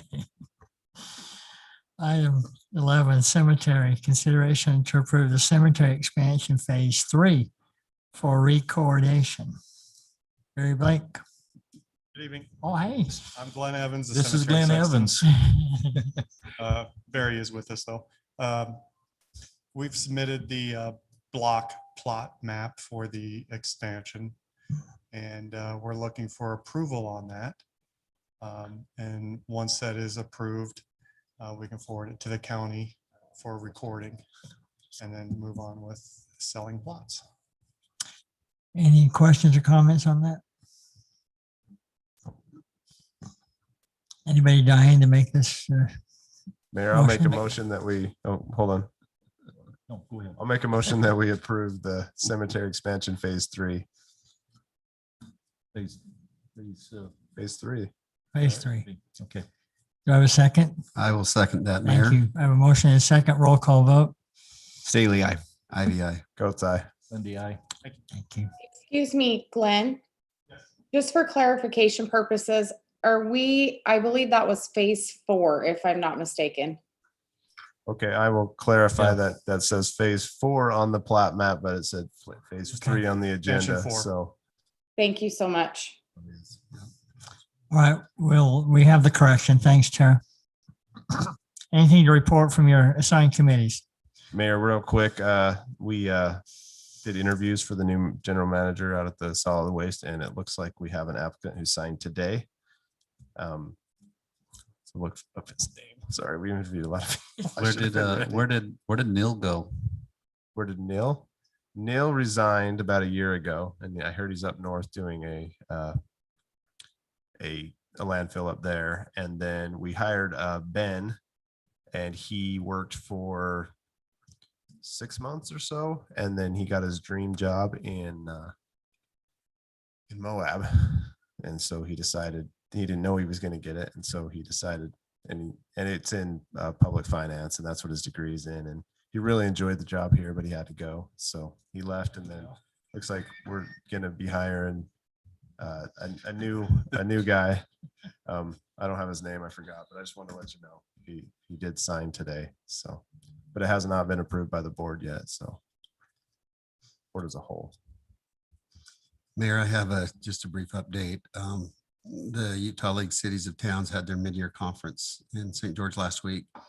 And that was a great event, a lot of great speakers, a lot of great interactions, met and saw a lot of great folks there. There looks like there's going to be a legislative session in May, and that will be, LPC will be there also for that. More information comes on that. But the exciting thing that I have to present tonight is that the Milken Institute performed a study across the nation, and they announced the top 5 small cities in the nation to start a business. And Washington ranked number 4 in that study. So that's something to be aware of, because it sounds like the word's out and we'll probably continue to grow. So anyway. Thank you. Thank you, Councilman Ivey. Anything from Council? City manager report. Thank you, Mayor. We have a happy and a sad announcement tonight. I think most of you are aware, but announced to the council, the retirement of our city recorder, Denise Bullock. Denise has been with Washington City 27 years, and she's done a fantastic job as our city recorder. She will certainly be missed, and we will have a chance to have a little party for her, and we'll invite you all to that when it happens. But June 1st is her retirement date. So applications are now being accepted for that position, which will be appointed by the mayor and of course approved with the advice and consent of the city council, since it is an appointed position. The judicial appointment to replace Judge Sigmiller, we've extended the application deadline by state code to May 3rd. So we're still working through the process, but they're still accepting applications. So, and Reason for that, Jeremy? yes, so the code requires that if they didn't have, I want to say it was 9 qualified applicants, then they're required to extend the deadline.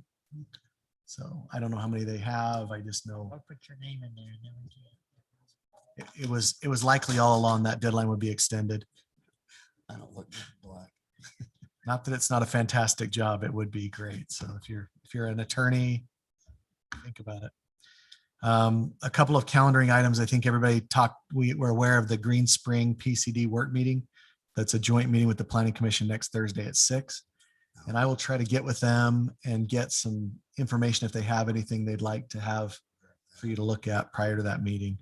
That's next Thursday at 6 p.m. We'll do it here in this room. And then part of Cotton Days, you talked about it, but the parade, May 8th at 9 a.m. The golf carts and candy will be ready for you. So put it on your calendar. The parade starts at 9. I assume you have to I'll come be there at 8:30-ish a little early. Saturday. Well, you can stay sweaty. Just the 5? Did I say just the 5? The mayor may even let me drive his truck this time for the Not parade. even So we'll 40 see. yet. See how it goes. I'm riding with the chief. Well, now I see where I rank. Thanks. That's You all can I ride have. with us. That's all I have. Chief's gonna drive. If he can get the ignition to start on the old Mustang. Is that it, Jeremy? Is there a need to go to, okay, we do have a need to go to the closed session to discuss pending or potential litigation. So I'll entertain a motion to adjourn and go to the closed Dundee session. makes that motion. Second, by Coates. Motion is second, all in favor? Aye. Aye. All right, let's take a 5-minute break and then go.